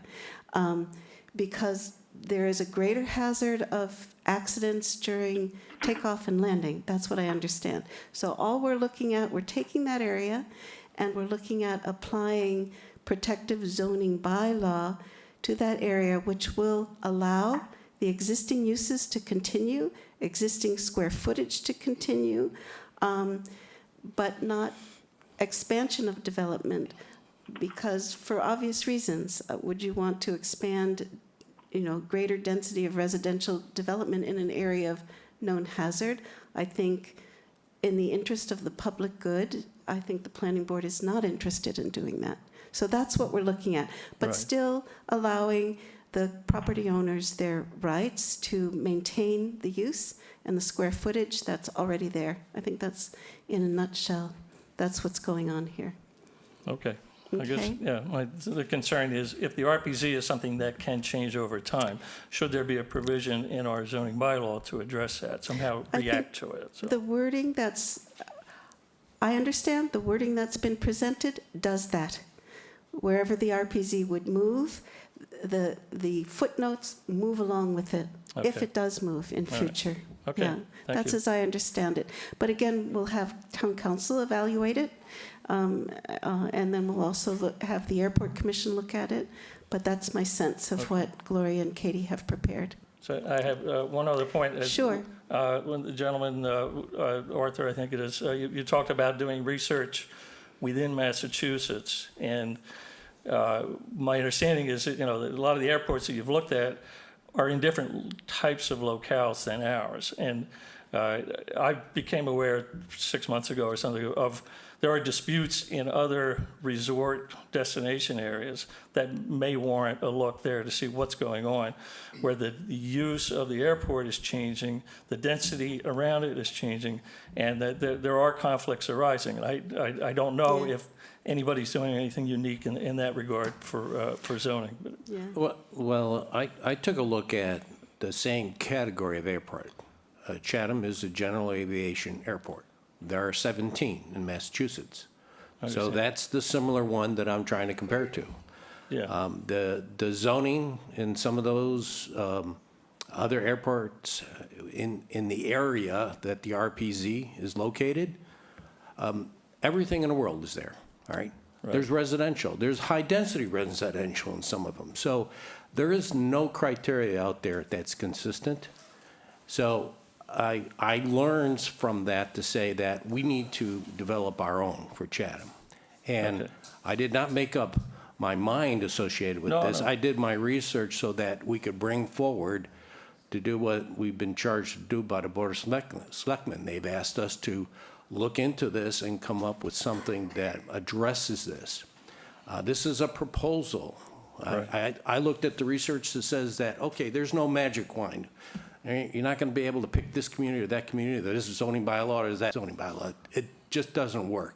I understand. But I learned that we could deal with what we have and then see how that best works for Chatham. Because this is Chatham. It's not Hyannis. It's not Right, It's right. not anyplace else. And Yeah. so Thank you. this is what should work for us. And as a community, if we feel that moving forward, if we get input from the community and it says adjust this, do that.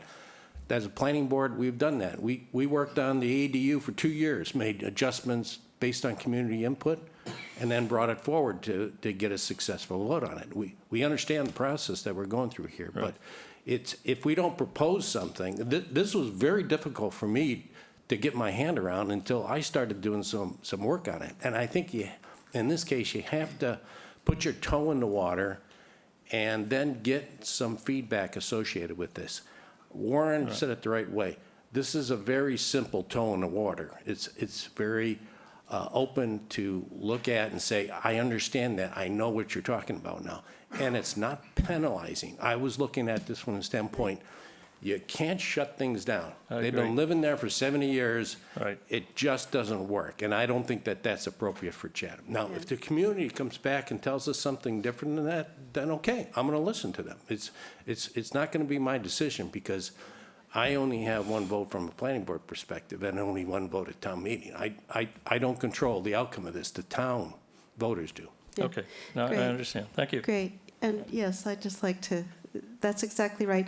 And just to remind everyone, this is a draft. We haven't even come up with a final draft. We will have many more listening sessions with the community to get input on the final draft. We did actually want to break at 5:30 and take a break and begin our regular business at 5:45. I do see there's a couple of other people who would like to make comments. Madam Chairman, Yes, I would Mr. like to Dubus. listen to the, To the comments, yeah. All right, I think that is So good. would I. So we'll take a few more comments. If you could restrict your comments to 3 minutes and just to the zoning. And not to say that the other issues regarding the airport, regarding plane sizes or noise or whatever, are, they're valid issues. It's just that we can't act on them. So could you please give your name? Yes, Jerry Stahl. Okay, I have two brief comments. One is Arthur Spook's research was very interesting. I'm glad that somebody's doing that kind of deep research.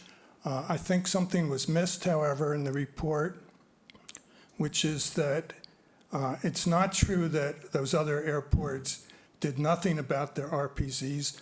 A number of them displaced the thresholds of the airports in lieu of an approach like you're taking of worrying about the RPZ. being in populated areas. It seems like this committee is avoiding any mention, including the staff, any mention of displacement of the threshold as an Mr. Stahl, alternative Mr. Stahl, to I do need to ruining interrupt. West Chatham. My second point has to do with something that I just learned a few minutes ago from the discussion, is that your plan will automatically expand the zoning restrictions whenever the RPZ is expanded. I don't believe that you realize the Airport Commission is working as hard as it can to change the approaches, the landing approaches of planes, so that more large charters can come in. Changing the approaches will likely change the RPZ, perhaps drastically, so that the new RPZ would cover 49 acres instead of... Mr. Stahl, I really do need to, the planning board has no I think purview. it's essential, if you're putting in You zoning need to and bring you're these issues tying to it, the Airport Commission. to the airport's AMPU, which it can change at any time, and destroy housing property values throughout West Chatham and throughout the Great Hill area, then you should consider that. If you're a planning commission that's planning the future of Chatham, you have to take into account the future of the airport, which you're systematically ignoring at Mr. your own Stahl? peril and the peril of Chatham. I understand what you're saying, but as it is, the planning board actually has no purview over the future planning of the airport. That's as it, She said that you've already made up your it's not our decision, that is by law. The planning board does not have that purview, and that's not a decision we've made, that's according to law. It's outside of our purview. Again, we're not saying that your concerns are not valid, it's just that we cannot act, we don't have the authority to address them, so please bring those concerns up to the Airport Commission. They do have the authority to address those concerns. for years, and they Okay. and they refuse to listen even more than you do. All right, could you please give us your name? Jurisdictions, Chatham. I'm confused a little bit, which isn't very hard to do, but we're talking about an RPZ, and I believe that the FAA does not specify that the RPZ is a zoning area, it's a safety area. Yep. Okay, so That's the correct. research, I heard comments that many towns didn't have RPZ zoning. Well, I'm confused because I believe every airport has a RPZ, a Correct. safety area. It may not be zoned. Correct. So the comment, I believe, is incorrect. That was not misleading by saying that many airports didn't have RPZ zoning. That's probably true, but they do have a RPZ zone. They have Now- an RPZ, yes.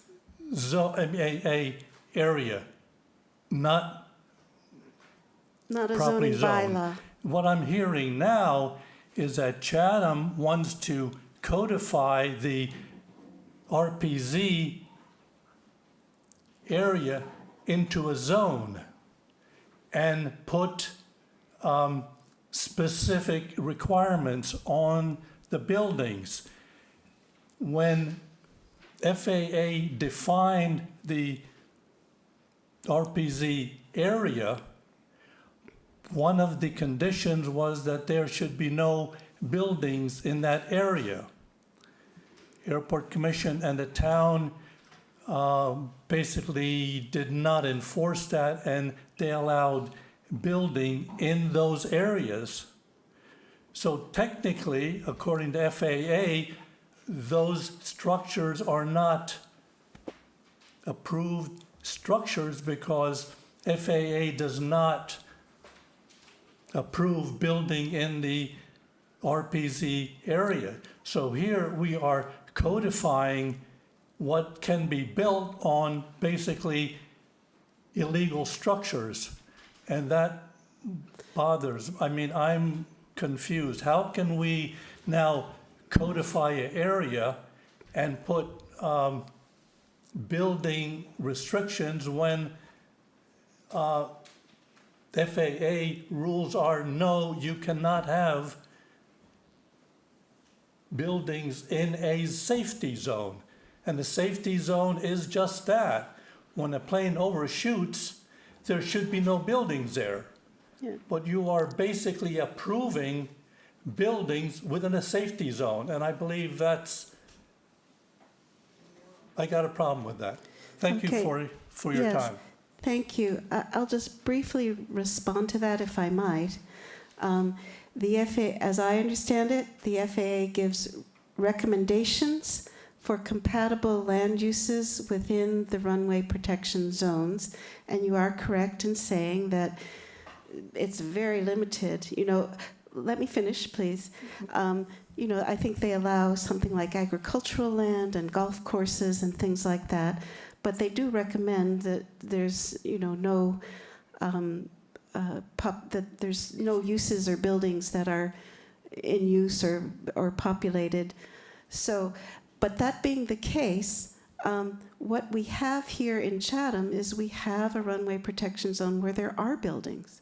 So Massachusetts general law actually guarantees that those buildings that are there, that those are grandfathered in, so to speak. Even if we didn't do this footnote that we're proposing, the current uses and current buildings, current square footage in the runway protection zone are grandfathered in. So in other words, the FAA is not going to come with a bulldozer and get rid of those buildings. But you are right. The FAA recommendations, and it's not a law, it's a recommendation, they do recommend that there be no structures or very limited structures in the runway protection zone. But we have existing structures there. So we're basically reiterating the fact that those uses and square footage are allowed to stay. That's basically it. May I ask you what specific document you are referring to that FAA allows building within the RPZ safety area? Because everything that I have heard and read, it is a safety area, and you cannot have structures within a safety area. That's why it's called a safety area. So could you please quote me the specific document that contradicts what I'm saying? I think Well, Arthur has a comment. Yeah, part of my research I did was Chapter 90 laws of the Mass General laws in Massachusetts. They actually talk about all this criteria with the airports, including the grandfathering in.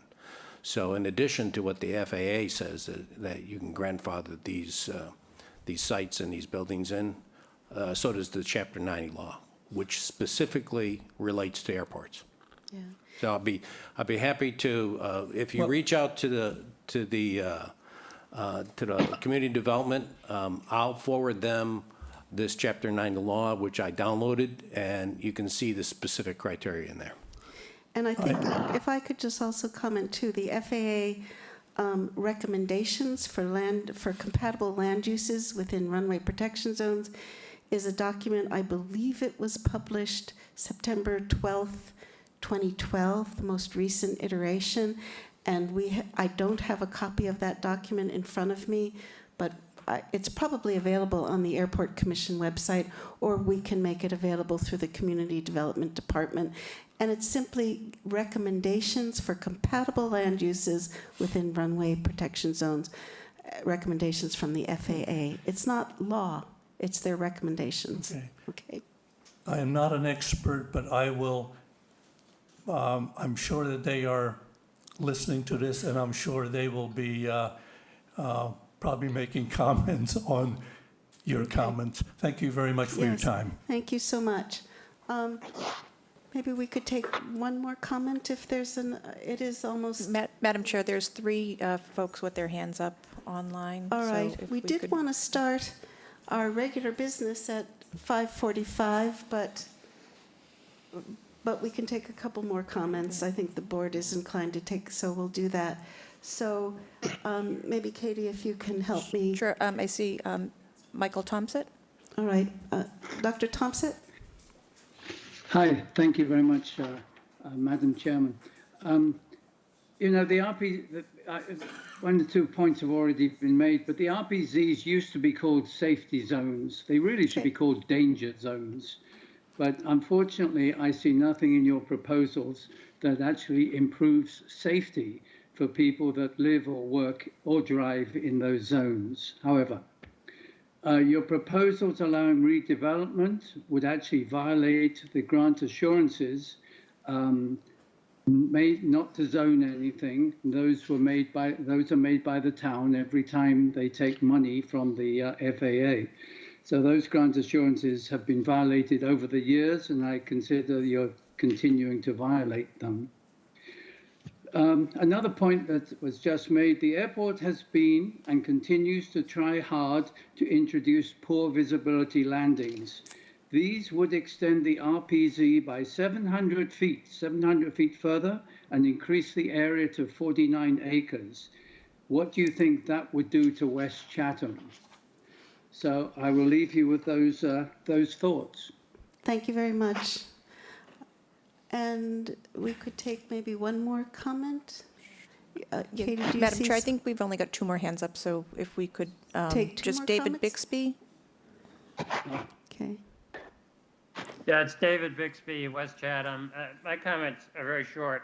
Is the overlay zone, runway protection overlay zone dead? Mr. Bixby, That's this yes or is no. Catherine Halpern. I think at our previous meeting, the planning board considered several options to address the runway protection zone issues vis-a-vis protective zoning bylaw. One of those options was the overlay district. The other option was to actually remove the runway protection zone from the boundaries of West Chatham. And then the third option we considered at the last meeting was a subzone option. The board favored the subzone option, and now Katie Donovan and Gloria McPherson have brought forth the footnote option, which has certain advantages. So it's just that the board is now... Just to make it quick, is yeah. the overlay zone and the other one dead? Are you now focusing just on the footnotes? I believe that's what the board has Okay, decided, then yes. my next question is, I'm interrupting because time is limited. Thank you. Is there a legal standing or authority for footnotes? How is a footnote different than an overlay zone or that other one you're talking about? Does it have any legal standing? A footnote? Yes, it most certainly does, but I might let Katie or Gloria address that question. Just quickly. Because I want the other guy to be able to comment. Sure. So Thank you, David. footnotes are a part of the protective zoning bylaw, and they are just as important as any other aspect of the bylaw. So they are looked at during reviews and interpretations by the building commissioner and community development staff. And so similarly to a setback requirement, the footnote is just as important as that, so. Okay. And my last comment is, thank you. I can't believe that that the airport commission continues to do their business in a silo. You continue to do your business in a silo, and there's a great wall between the two of you. You can't intelligently discuss West Chatham zoning issues without discussing the airport and having a conversation and a dialogue. You'll never resolve this problem if you don't talk to one another directly. And it just seems to me that you're not doing that. Thank you. Somebody else has something I think to say. the plan is to collaborate with the airport commission on what's proposed, but the planning board... But it never happens. It just doesn't happen. And you have had a lot of people that had intelligent things to say today, and you cut them off saying, because the saying that's the responsibility of the airport commission. You can't separate these two issues. Chatham has tried to do this for 50 years now. The comprehensive plan ignores the airport, and the airport ignores the comprehensive plan. And footnotes isn't going to fix this. You've got to talk to the airport. You've got to have a collaborative approach to this to solve this problem. You're just sweeping the problem under the rug. Anyway, somebody else has comments. Okay, thank you, Mr. Bixby. Is there one other hand up? Madam Chair, Ned has his hand. Ned, oh yes. Is this Mr. Bartlett? It is. Please go ahead, Thank Mr. you. Bartlett. Thank you very kindly. First, I would echo the comments of others. Thank you to the planning board and their staff for, a thoughtful effort. In you recognizing my name, perhaps you remember that I did comment at a couple previous meetings I do about the remember. overlay. Yeah. And I appreciate the opportunity to speak. I would ask first, is there an opportunity in the future? I want to be respectful of your time. Are you meeting again in 2 weeks? And if so, will this be available for comment at that time? I think we would plan again Making to comments look. in the future? Yes, we'll be looking at West Chatham Neighborhood Center again at our November 28th meeting. And then, as I mentioned, we'll also, once we come up with the draft bylaw, we'll be having listening sessions with the community as well. I would be pleased to defer to that time if you would acknowledge me for on the 28th. If I were to ask to speak then, would you allow me to do so and defer so you could move to your agenda? Absolutely, that'd be fine. If you wanted to make a couple of comments for maybe 2-3 minutes, you can please go ahead. Sure. I just want to be respectful of your time. I'll keep it short, and I will likely address you again at that future point. Okay. Most of my comments were framed around the overlay. I'm trying to come up to better understanding the footnote approach. I do have a property that is partially within the RPZ of the Airport Commission, the FAA designated area. And as a result of that, I understand that part of my lot is within the zoning proposal that would be covered by these footnotes. Is that correct, that they are geographically the same physical area?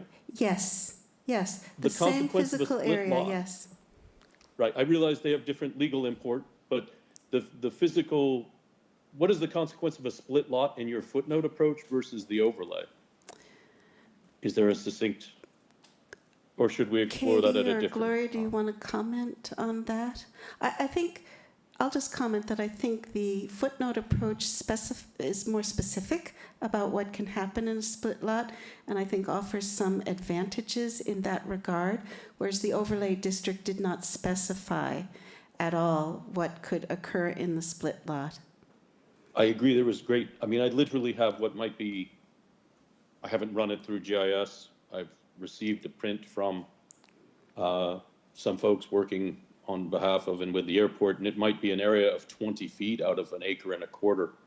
So it's quite confounding situation, and obviously clarity would matter. So I perhaps will try and reach out to your staff. Great. Regardless of it being a split lot, I want to make a comment briefly. This will sound very familiar to what I've added to your record on a previous proposal. Those of us who are on Agnes Lane, Old Queen Anne, and that portion around Emery Pond are significantly different in scope and purpose.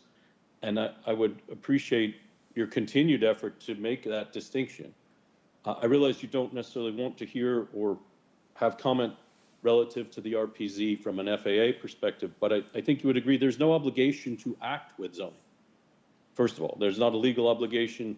It was said back in March and May, including by attorneys purportedly working for the town, that FAA has a clawback authority over grant assurances. That's incorrect, is legally not true. They have recommendations. As you know, the recommendations are quite vague and intentionally so, where the neighborhood is built out and exists. And people have spoken about this, but the rationale is quite simple. It is a safety issue. And the reality is we live there now. Some of my neighbors live wholly within the RPZ. Whether you pass zoning on top of it or not, they will not be safer. Their property may be restricted, their economic rights impaired, their ability to transfer their property and insure it will go up.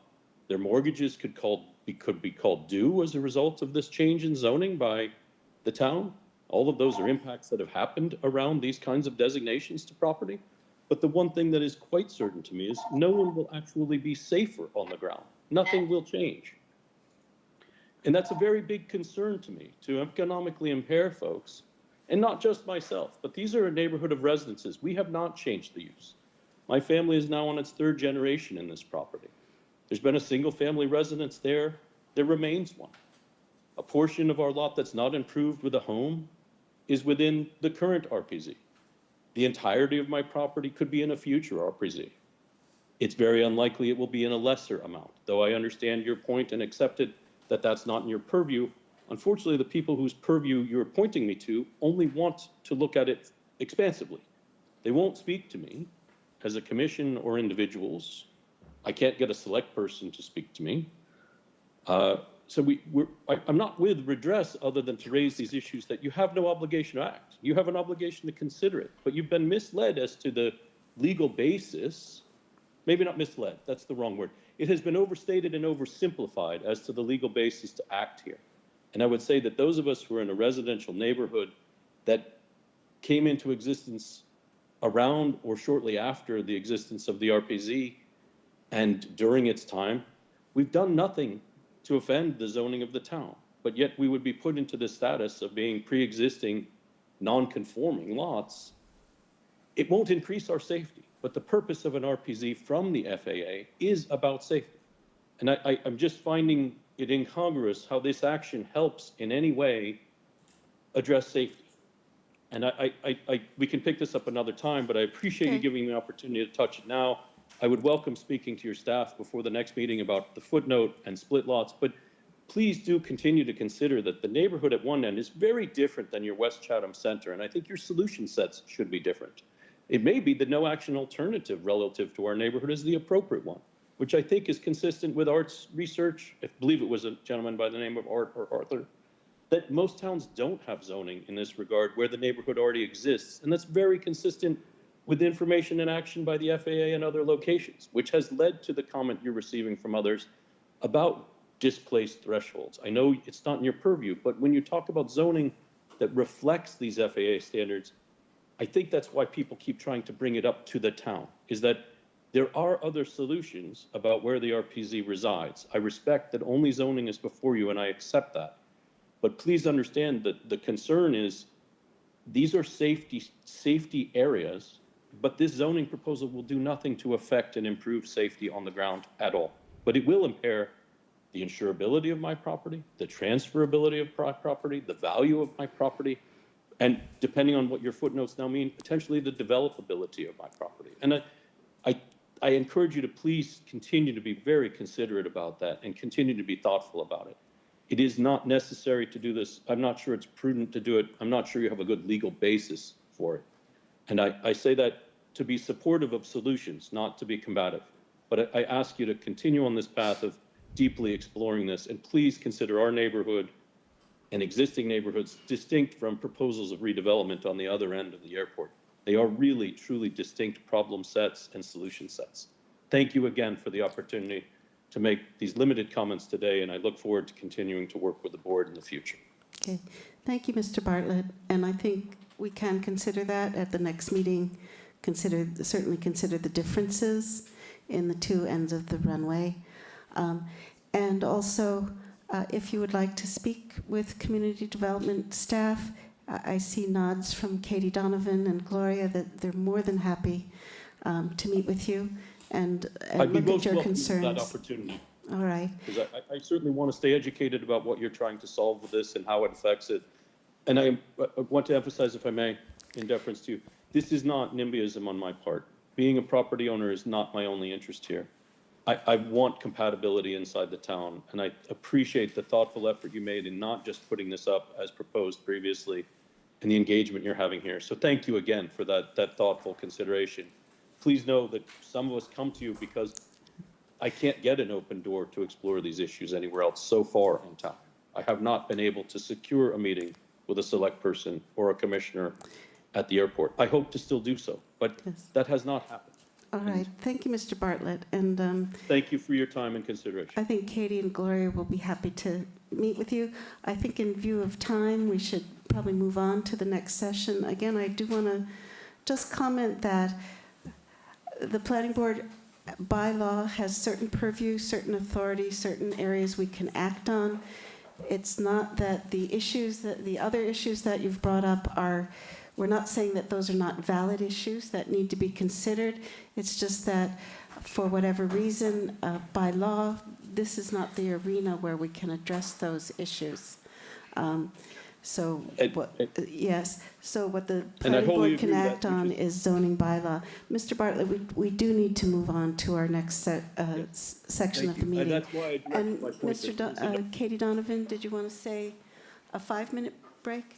Yeah, so we'll be moving on to our regular business. And again, to everyone in the public, we will be again discussing the West Chatham Neighborhood Center zoning bylaw at our November 28th meeting, and we will have additional listening sessions with the community. So if you weren't able to make your comments tonight, we apologize, but there will be opportunities in the future.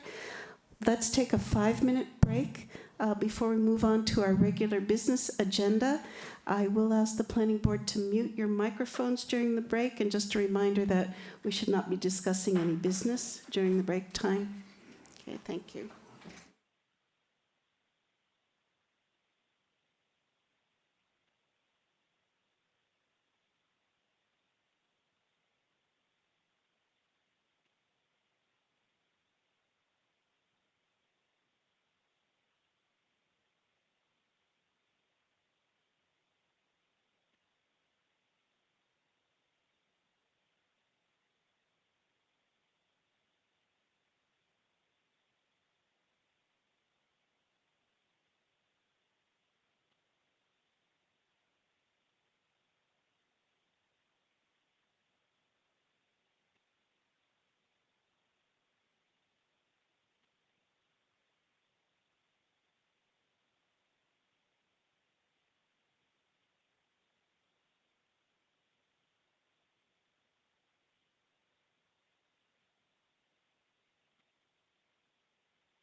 Welcome back, everyone.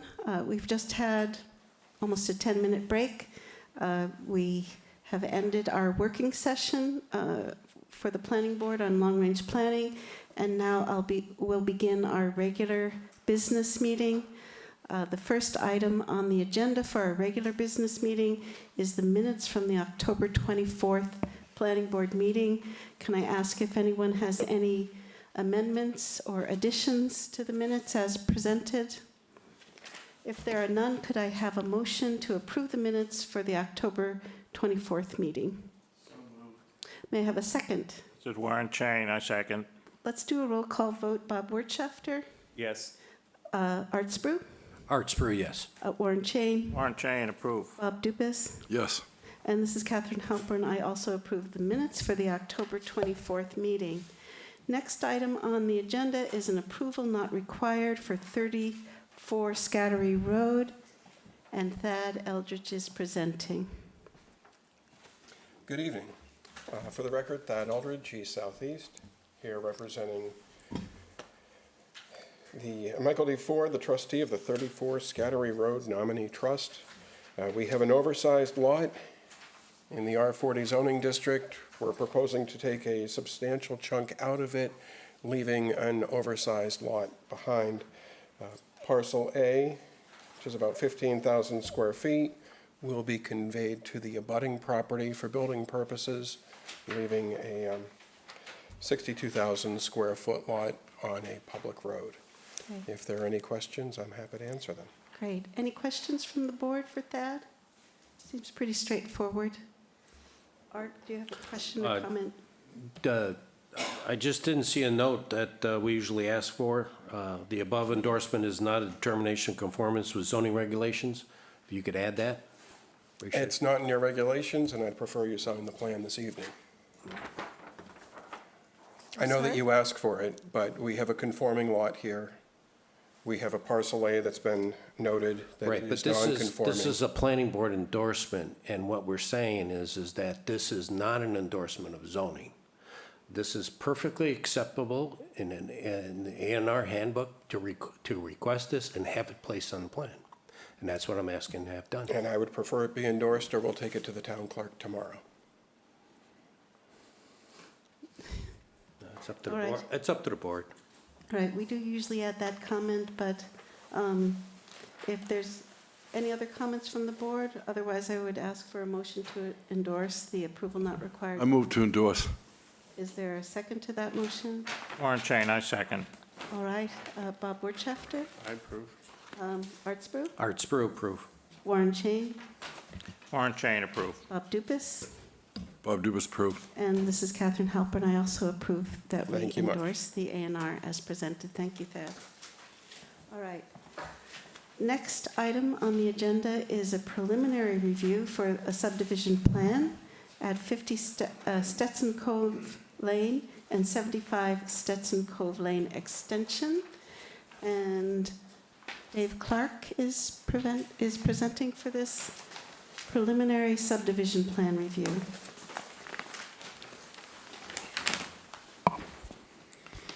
Good evening, Dave Clark, Clark Engineering, on behalf of the Watts Realty Trust and Tom Stella Land Surveying. So what you have before you is a subdivision of primarily 50 Stetson Cove Lane. The plan also shows a parcel swap, which creates Lot 28 on the plan.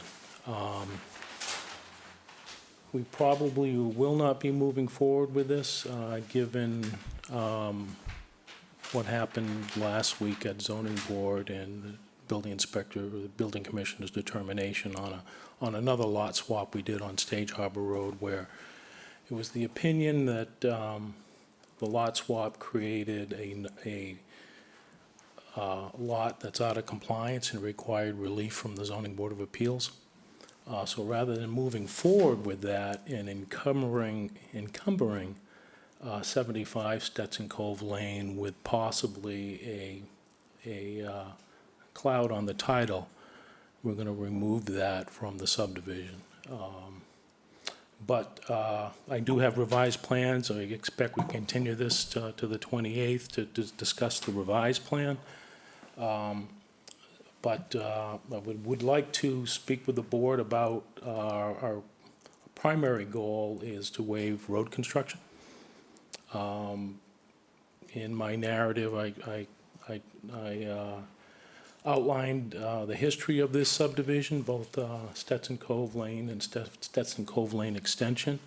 There was a subdivision done, I believe, in the early 90s, I can't remember off the top of my head, or the late 80s, where the planning board waived road construction for Stetson Cove Lane, or gave waivers to Stetson Cove Lane to not require a full width road construction.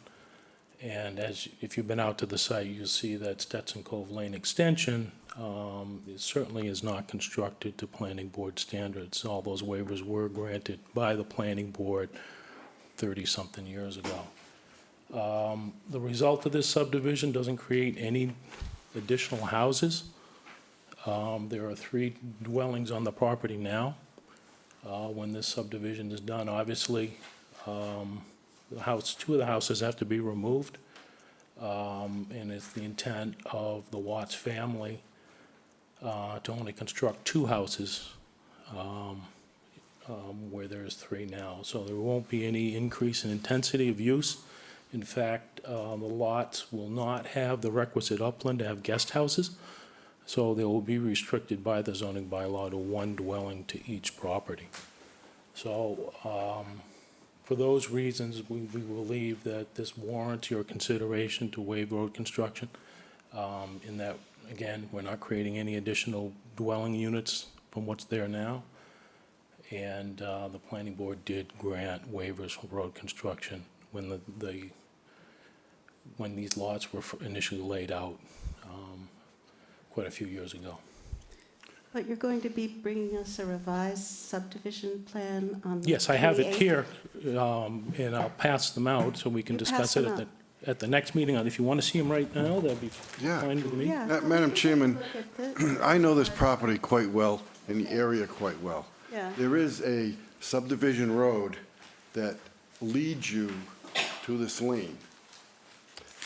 You speaking to the mic, Bob? Oh, sorry. There is a subdivision road that leads to this lane. Okay. This lane is owned all by one particular family. The parents have passed, and they want to subdivide it so that each son could have a lot. The entrance to the driveway is adequate for fire. It's adequate for an ambulance to go down. And I understand to change and put a regular subdivision road in here would be detrimental to this property and the surrounding people that walk the neighborhood. Am I correct, David? I believe the fundamental reason why the planning board granted waivers from certain aspects of the road construction requirements is that everybody in the neighborhood wanted to keep the rural feel. The Wells family at the end of the road have been there for almost 100 years. They were the developers, and they were acutely aware of what development could look like in Chatham, and I believe that's why the waivers were granted, that there would be dustless and durable surface of sufficient width, which is what was constructed. Wait, I have one more comment, Madam Yes, Chairman, Mr. please. Dubus, and then I think Arthur has some comments. Stetson Cove Extension is not a dead end. It does come back out to Skunk's Neck Road. What's the road? It's not Well, Skunk's Neck. it's Leono Drive. No Drive. So it is not Okay. just a matter of being a dead end. It does continue on. All right. Okay. Arthur, you had some comments about the Yes, revised plan. I don't know if the other board's members have been out there to see this access, but I went out there today.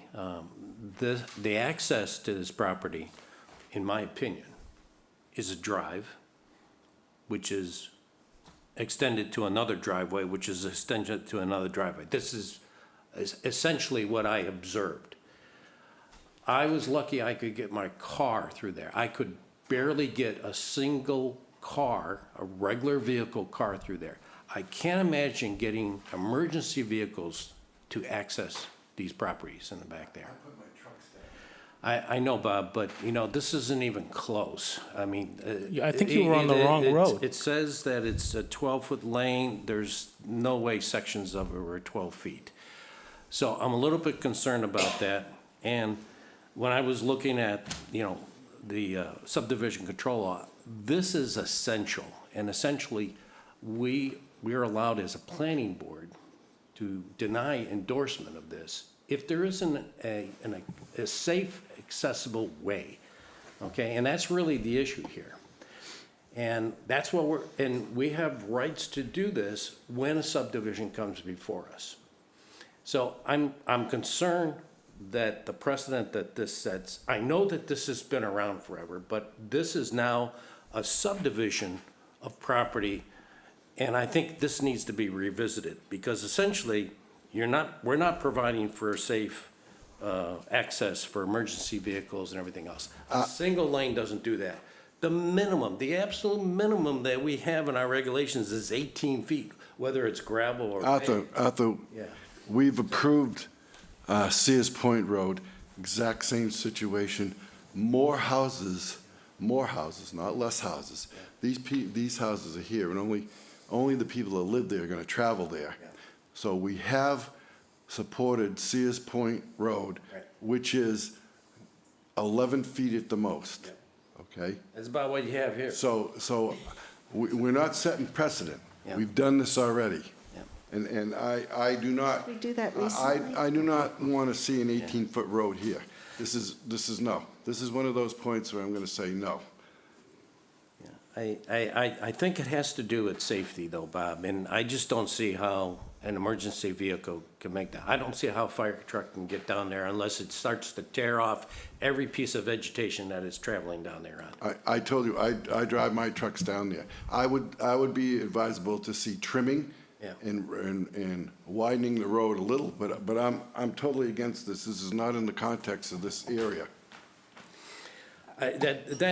That's my major concern. I think the other concern I had is and I think there was an adjustment that you made here with this, because I thought lot 26 should be made a panhandle and the other one, just like you're showing it here in your Yes. revised plan. That's exactly where I was going with this. Yes. It didn't make sense to me that you'd have what appeared to be two panhandle lots. Yeah, So it was a Well, there's- strange shape. I think that at least the layout has been adjusted and improved. That issue is no longer a concern to me. Arthur, could you show me on the plan where you want to have better road access? Well, How you would, It's not just this access on Stenson. It's the entire length to get here is inadequate. from here, from Stetson Yeah, Cove no, Lane? all the way to the main road. Skunk's Neck? Skunk's Neck is a paved road, Right. 20. That's the only one that's an adequate width for emergency vehicles. As soon as you get off this, there's a fence on the left side with complete overgrowth of shrubbery to the point that it's encroaching on the roadway. If I didn't have a short vehicle, I would have definitely been I think scrubbing you're on the against wrong it. road. Yeah. Because I went down there yesterday, and I went again this afternoon, and not one So branch or where's twig the touched. where's the access from this road? How do you get You to? must have Are you been talking on about- Minot Road. Yeah. Are you talking about Stetson Cove? Right, that's right. Lane? No, you gotta go down another road. Oh, sorry, you gotta go down another road. All right. You So went in a different way. okay. Well, that's essentially that's the route that is being implied in here. That Senston Cove Lane is the access road. Yes, it is, and it's an approved way by the Chatham Planning Board.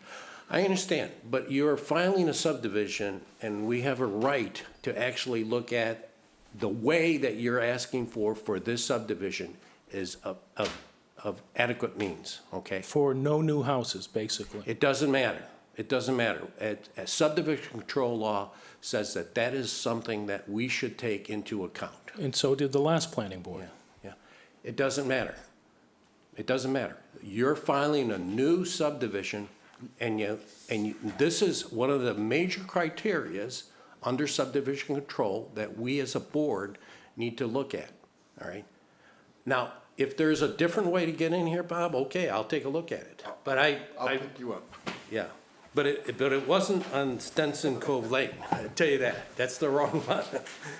If there's a different way, then maybe there is an opportunity here. So you're talking about Stetson Cove Lane. Yeah. It says You get- 12-foot wide gravel roadway. That's, And it's barely that should that, yeah, be and there's so expanded. much overgrowth that there's nothing, and if there was a vehicle traveling on it and somebody's coming the other way, there's no way for you to get by one way or another. There's just no way. You're dead. You really need to go out there and take a look at this. Really, because unless there's a different access point that Bob has taken a look at, and I'm perfectly agreeable to go out there. Arthur, these people have been living there for years and years and years. They don't have a problem with it. Well, maybe if they're accessing it from a different way, but not Right, through Stenson Cove Lane, though. This is the way they wanted it, though. Yeah. That's not what subdivision control says that we should be doing. We need to take a look at the safety issues, that you have a viable access, okay? We do. The lane that's there, 12-foot gravel with all the growth on it, is not a safe travel lane. It's not. If it wasn't, then they wouldn't have given building permits for the 3 houses that were built down there. If I could Again, just you didn't file interject. subdivision control. Yeah, they did. As soon as you file Yeah, they subdivision did. control, it Yes, triggers they something did. else. The Wells family filed a subdivision with this planning board, and the planning board approved waivers for road construction. And what was the date of that approval? I want to say it's the early 90s or it was the late 80s. Yeah. Yeah. It is the Specifically principle- because the neighborhood didn't want 20 feet of pavement. Yeah. It is And the- what's happened since then is one lot's been conveyed to the Chatham Conservation Foundation, so it will never be developed. So basically, we have the same conditions here now than what we're asking for is what was approved 30 years ago. And again, your rules and regulations haven't changed in those 30 years. I understand that, but it is the principle of the board that it is a new subdivision and it's coming before this board. And as a general principle, we just evaluate, you know, whatever comes before us according to what the requirements are at this time. And it may have been waived in the past, but this is a new subdivision plan coming before us. This is a preliminary subdivision plan. So it's something the board has to consider. I realize there's a difference of opinion, Yeah. but it is within our the way we've generally practiced that we could require the 20-foot roadway as a minimum. Well, I'm not telling you- suggesting that it has to be 20 feet. I'm suggesting it needs to be safe, okay? Undetermined at this point. I think it's important that the planning board members actually visit this site, access it, and tell me, do you really think that this is safe? Now, if there's a, Suggest that we get yeah, street by street turning so we get to the right spot and. That's right. And that's come right. in. If you're where not you coming want up us to. Stenson Cove Lane, then I need to know how you get. I'm willing to go down there with you and discuss Yeah. what needs to be done down there. But it would We're be a not allowed to do tragedy that to either. pave this Madam Chair. for, I'm not suggesting you have to for pave what it. it is. If the only access was through Stenson Cove Lane, I would say you need to do something. But if there's a different access, There's no other legal access to this property. I think Katie Donovan wants to make a comment.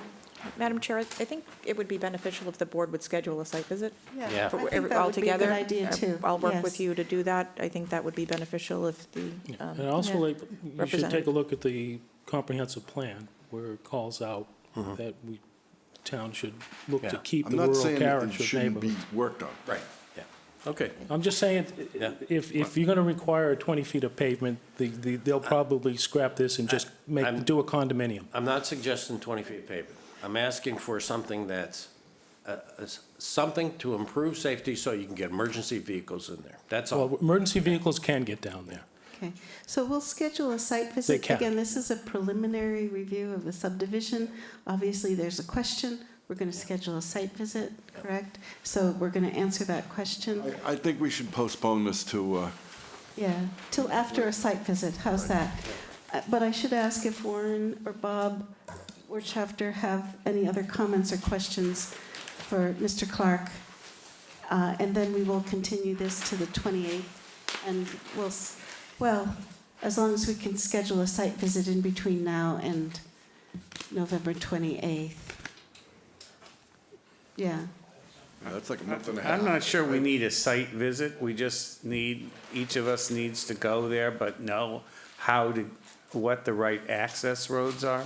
And so instead of just giving an address, which could bring us in the wrong way, could somebody just say exactly what roads we turn off of and where, and make sure we get to this site in the right way? And then it'd be a lot more convenient for me just to go when I get a chance, rather than to have to figure out a time when we can all meet, when we're not allowed to talk about it anyway when we get there. Okay. What? As long as that's acceptable to the property owners to visit the property, for board members to visit the You and property. I will be going out. I don't think it will be an issue. All right, great. So we just need to get a clear map of where the access road is, so each board member knows where to go. Okay. Okay, but Katie will email it to everybody, right? Yes. All Yes. right, so is that acceptable, Dave? Yep. And we'll continue the discussion on the 28th. Sounds good. All right, Thank you. sounds good. Okay. So let's move on to the next agenda item. Madam Chair, could you Yes. take a vote to continue the Oh, matter? yes, my apologies. So, yes, I move to continue this discussion till the 28th. the 28th is our next November. meeting. And can I have a second? Warren Chain, I second. All right, Bob Wirtschafter, I approve. Art Spru, Arts approve. Warren Chain, Warren Chain, approve. Bob Dubus, Approve. and this is Catherine Halpern. I also approve that we continue this matter to the 28th. Board members will take the opportunity in between now and then to visit the site. All right, next item on the agenda is formal site plan review. First item is 365 Main Street, which is the Town of Chatham proposed visitor center and parking area. There's been a request from to continue this matter also to our November 28th meeting. Yes, Madam Chair. Yes, so could I have a motion to continue this matter to Warren November 28th? Chain, I so move. Could I have a second? Bob Dubus, second. So we'll vote. Bob Wirtschafter, I approve. Art Spru, Arts approve. Warren Chain, Warren Chain, approve. Bob Dubus, Bob Dubus, approve. and this is Catherine Halpern. I also approve that we continue this matter to the November 28th meeting.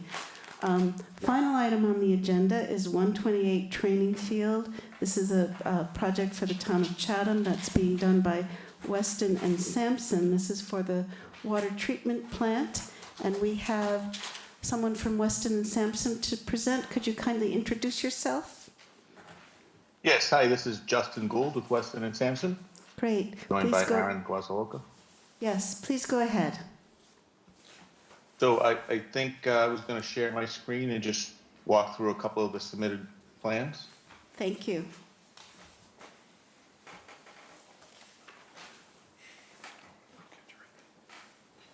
Can everybody see that? Yes. Yes. So this is the existing conditions plan, which shows the two well buildings that the new plant will be treating. This is well 5, the first one down the road, and 8 in the back. So this is an existing road, and all of the work will be within this municipal zone. The new building is up here where the borings are marked out, and that's where most of the construction is. So I'm going to skip around just a little bit in the set, but feel free to stop me at any time. Just to continue the overview of what the new plant will contain.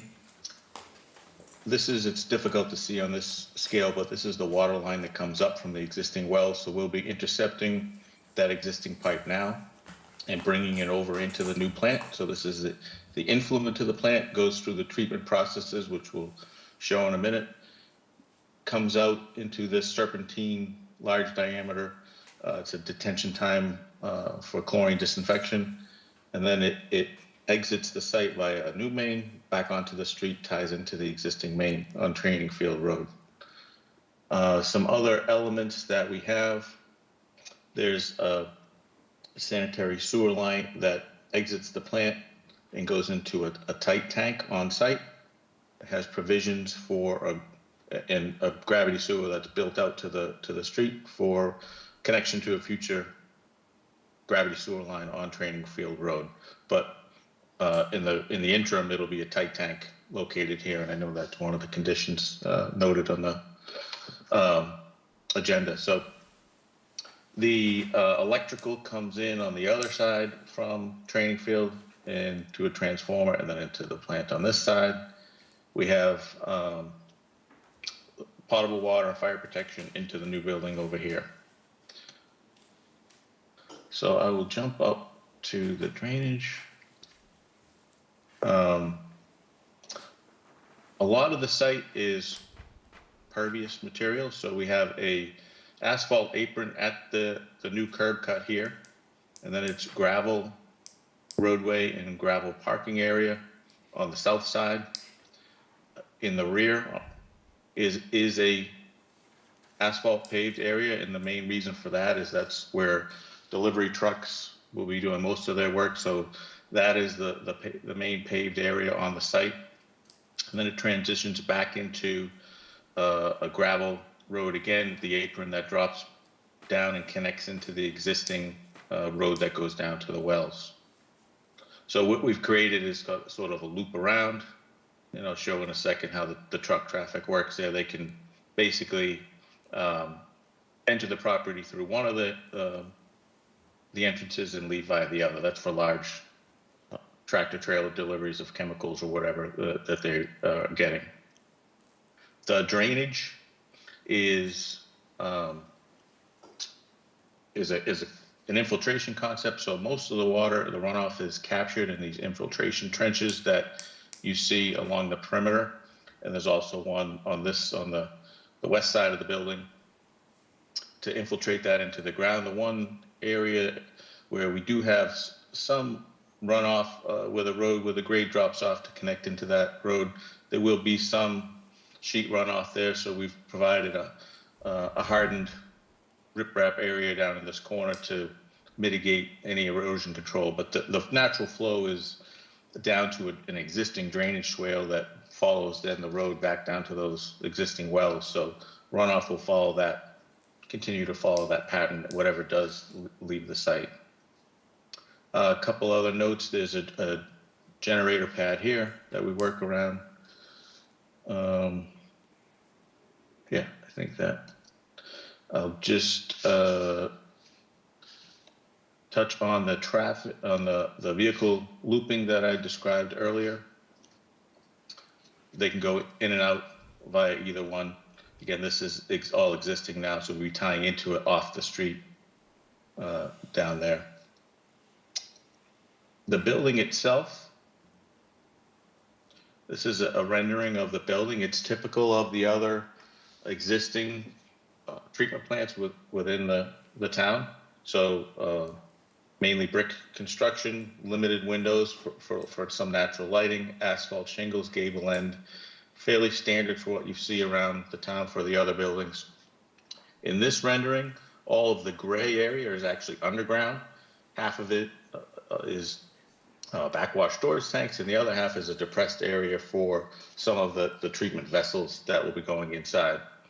And on this view here, you can see a couple of these large GAC filter tanks that we suppress to minimize the overall height of the building. And then these panels are removable, transparent panels, so that when needed, those vessels need to be removed or replaced. That is the mechanism. So there's two here on the the north end gable, and there's 2 also on the east side for those tanks. And just the footprint inside the building, just to give you a sense, the raw water was all coming in from the left in this orientation and enters through here, goes through this set of green sand filters first, and then to the GAC filters second, and then out the plant to the front here, to the bottom of the page. The right side of the building is admin, lab area, mechanical room, electrical room, chemical storage and stuff. So the main entrance is over here on the right side of the of this plan view. So I did go through that rather quickly. Excuse me. Just one other Excuse me. point. Sure. Yes. Look, I don't want to cut you short, but inside the building, really, unless you really want it, we don't care. It's not that we don't care, but it's not our purview. What I like to know, a few things. The chemical storage, is there any safety for all the chemicals in the building from leaching away? Yes, there is chemical secondary containment for all of the chemicals. Okay, thank you. One So, other question. One other question. How much buffer shrubbery and trees are going to be between training field and the building? 30 feet? Yep, about 50 feet. So, but just to Not- show. How for your far first away question. from Training Field Road is the building? Yep, I'll show that in a second. But these are the containment walls. Just the I chemicals believe you. reside in those. I believe you. You don't have to show us. I believe you. Okay. The buffer. This is a 50-foot setback. If you can see that here, and this will be an undisturbed area. Okay, in so the front here. so I'll so cut it for the road. the 20-inch pipe starts past the 50-foot setback. That is correct. Okay, thank you. That's what mainly what we want. We don't want to see this building too much from the road. We have a nice wooded view now. So I understand you have to pave the back for unloading trucks and stuff with forklifts, and the entrance to the well field right now is pretty much going to stay the same. Correct. Okay, and how That's wide? exactly the How same. wide is the driveway going in from on the east side? Let me see if I can find a 24 feet, dimension. Justin. Thank you, Aaron. 24 feet. That's kind of wide, don't you I believe think? if you're interested in an overall setback from the roadway, that's on sheet C101, I believe. That's all right. That's why I asked you. You know, you guys are supposed to know it all. Don't you think 24 feet is a little wide for just a couple of trucks that go in and out of there for deliveries? There's no two-way traffic, really. Well, they're going to be WB40, I believe, semi trucks. So they have a pretty wide. They go down a 12-foot road. Turning radius. Excuse me? I didn't say that the turning radius. I said they go down a 12-foot road, so a wide apron, a narrower road. They go around the building. Now, do they back in or do they turn around? No, they're I believe intended they're to going make to pull a straight loop. through and they unload the chemicals. So they're going to from drive. the- They're going to drive in the existing road to the well field right now, which is dirt, and they're going to drive in, take the corner, and then stop on the pavement, get unloaded, and then continue on to a gravelled area, which will eventually have an asphalt apron that they're going to leave on.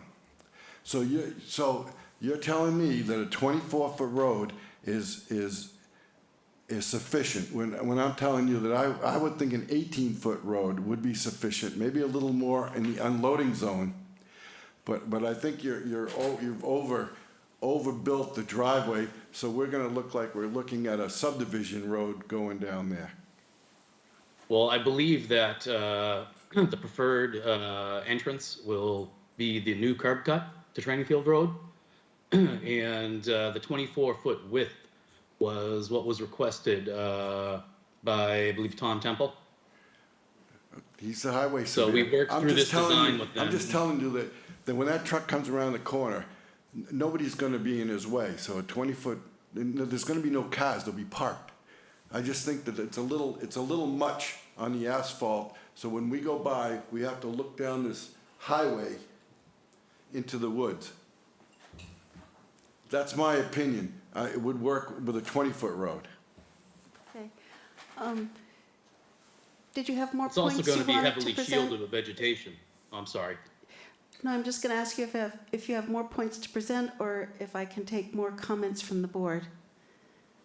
Then we'll go Yeah, to- so that was the quick overview That of was your what the overview. All project right. entails. Yep, and then we can address any questions. Yes. Or So we've heard from Bob Dubus, so I'm going to ask Art Sprue to go ahead with comments and questions.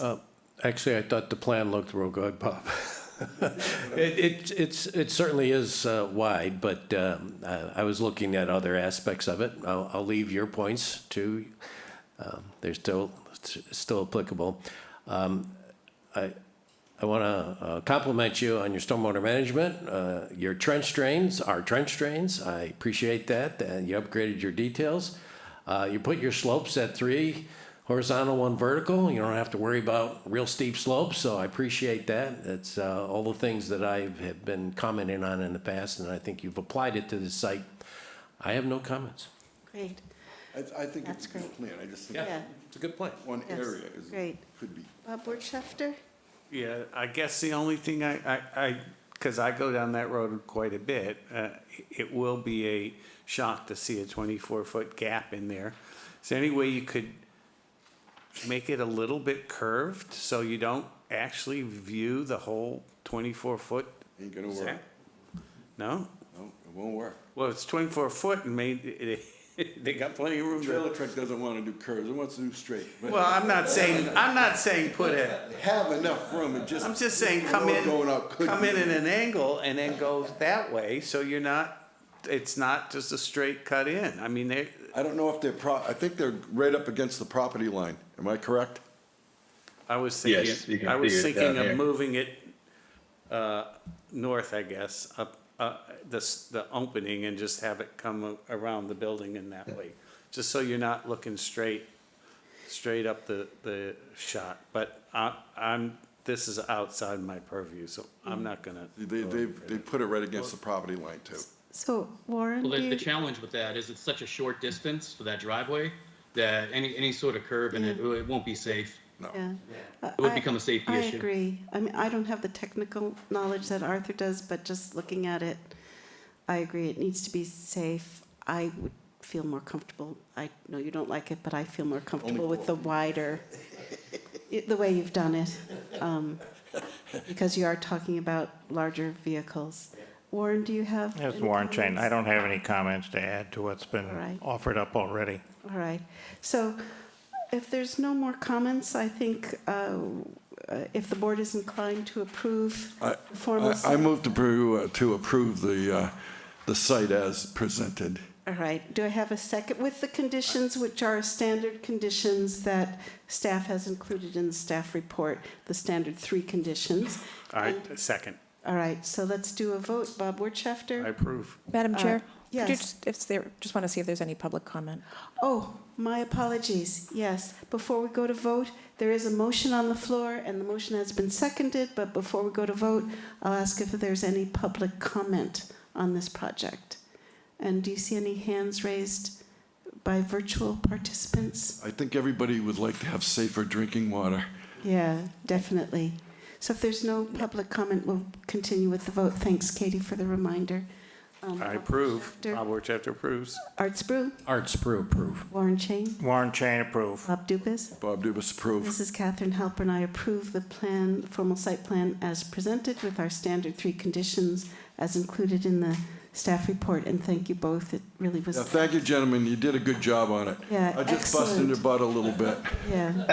Very That's all right. excellent, Thank you very much. complete, We appreciate it. excellent complete plans, and we appreciate the level of detail and completion that you provided for us. Thank you.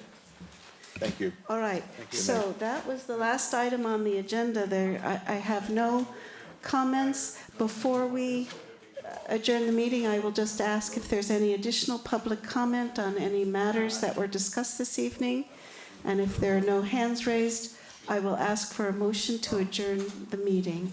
Bob Dubus, motion to adjourn. May I have a second? Warren Chain, second. We'll do a vote. Bob Wirtschafter, I approve. Warren Chain, Warren Chain, approve. Art Spru, Art Sprue, approve.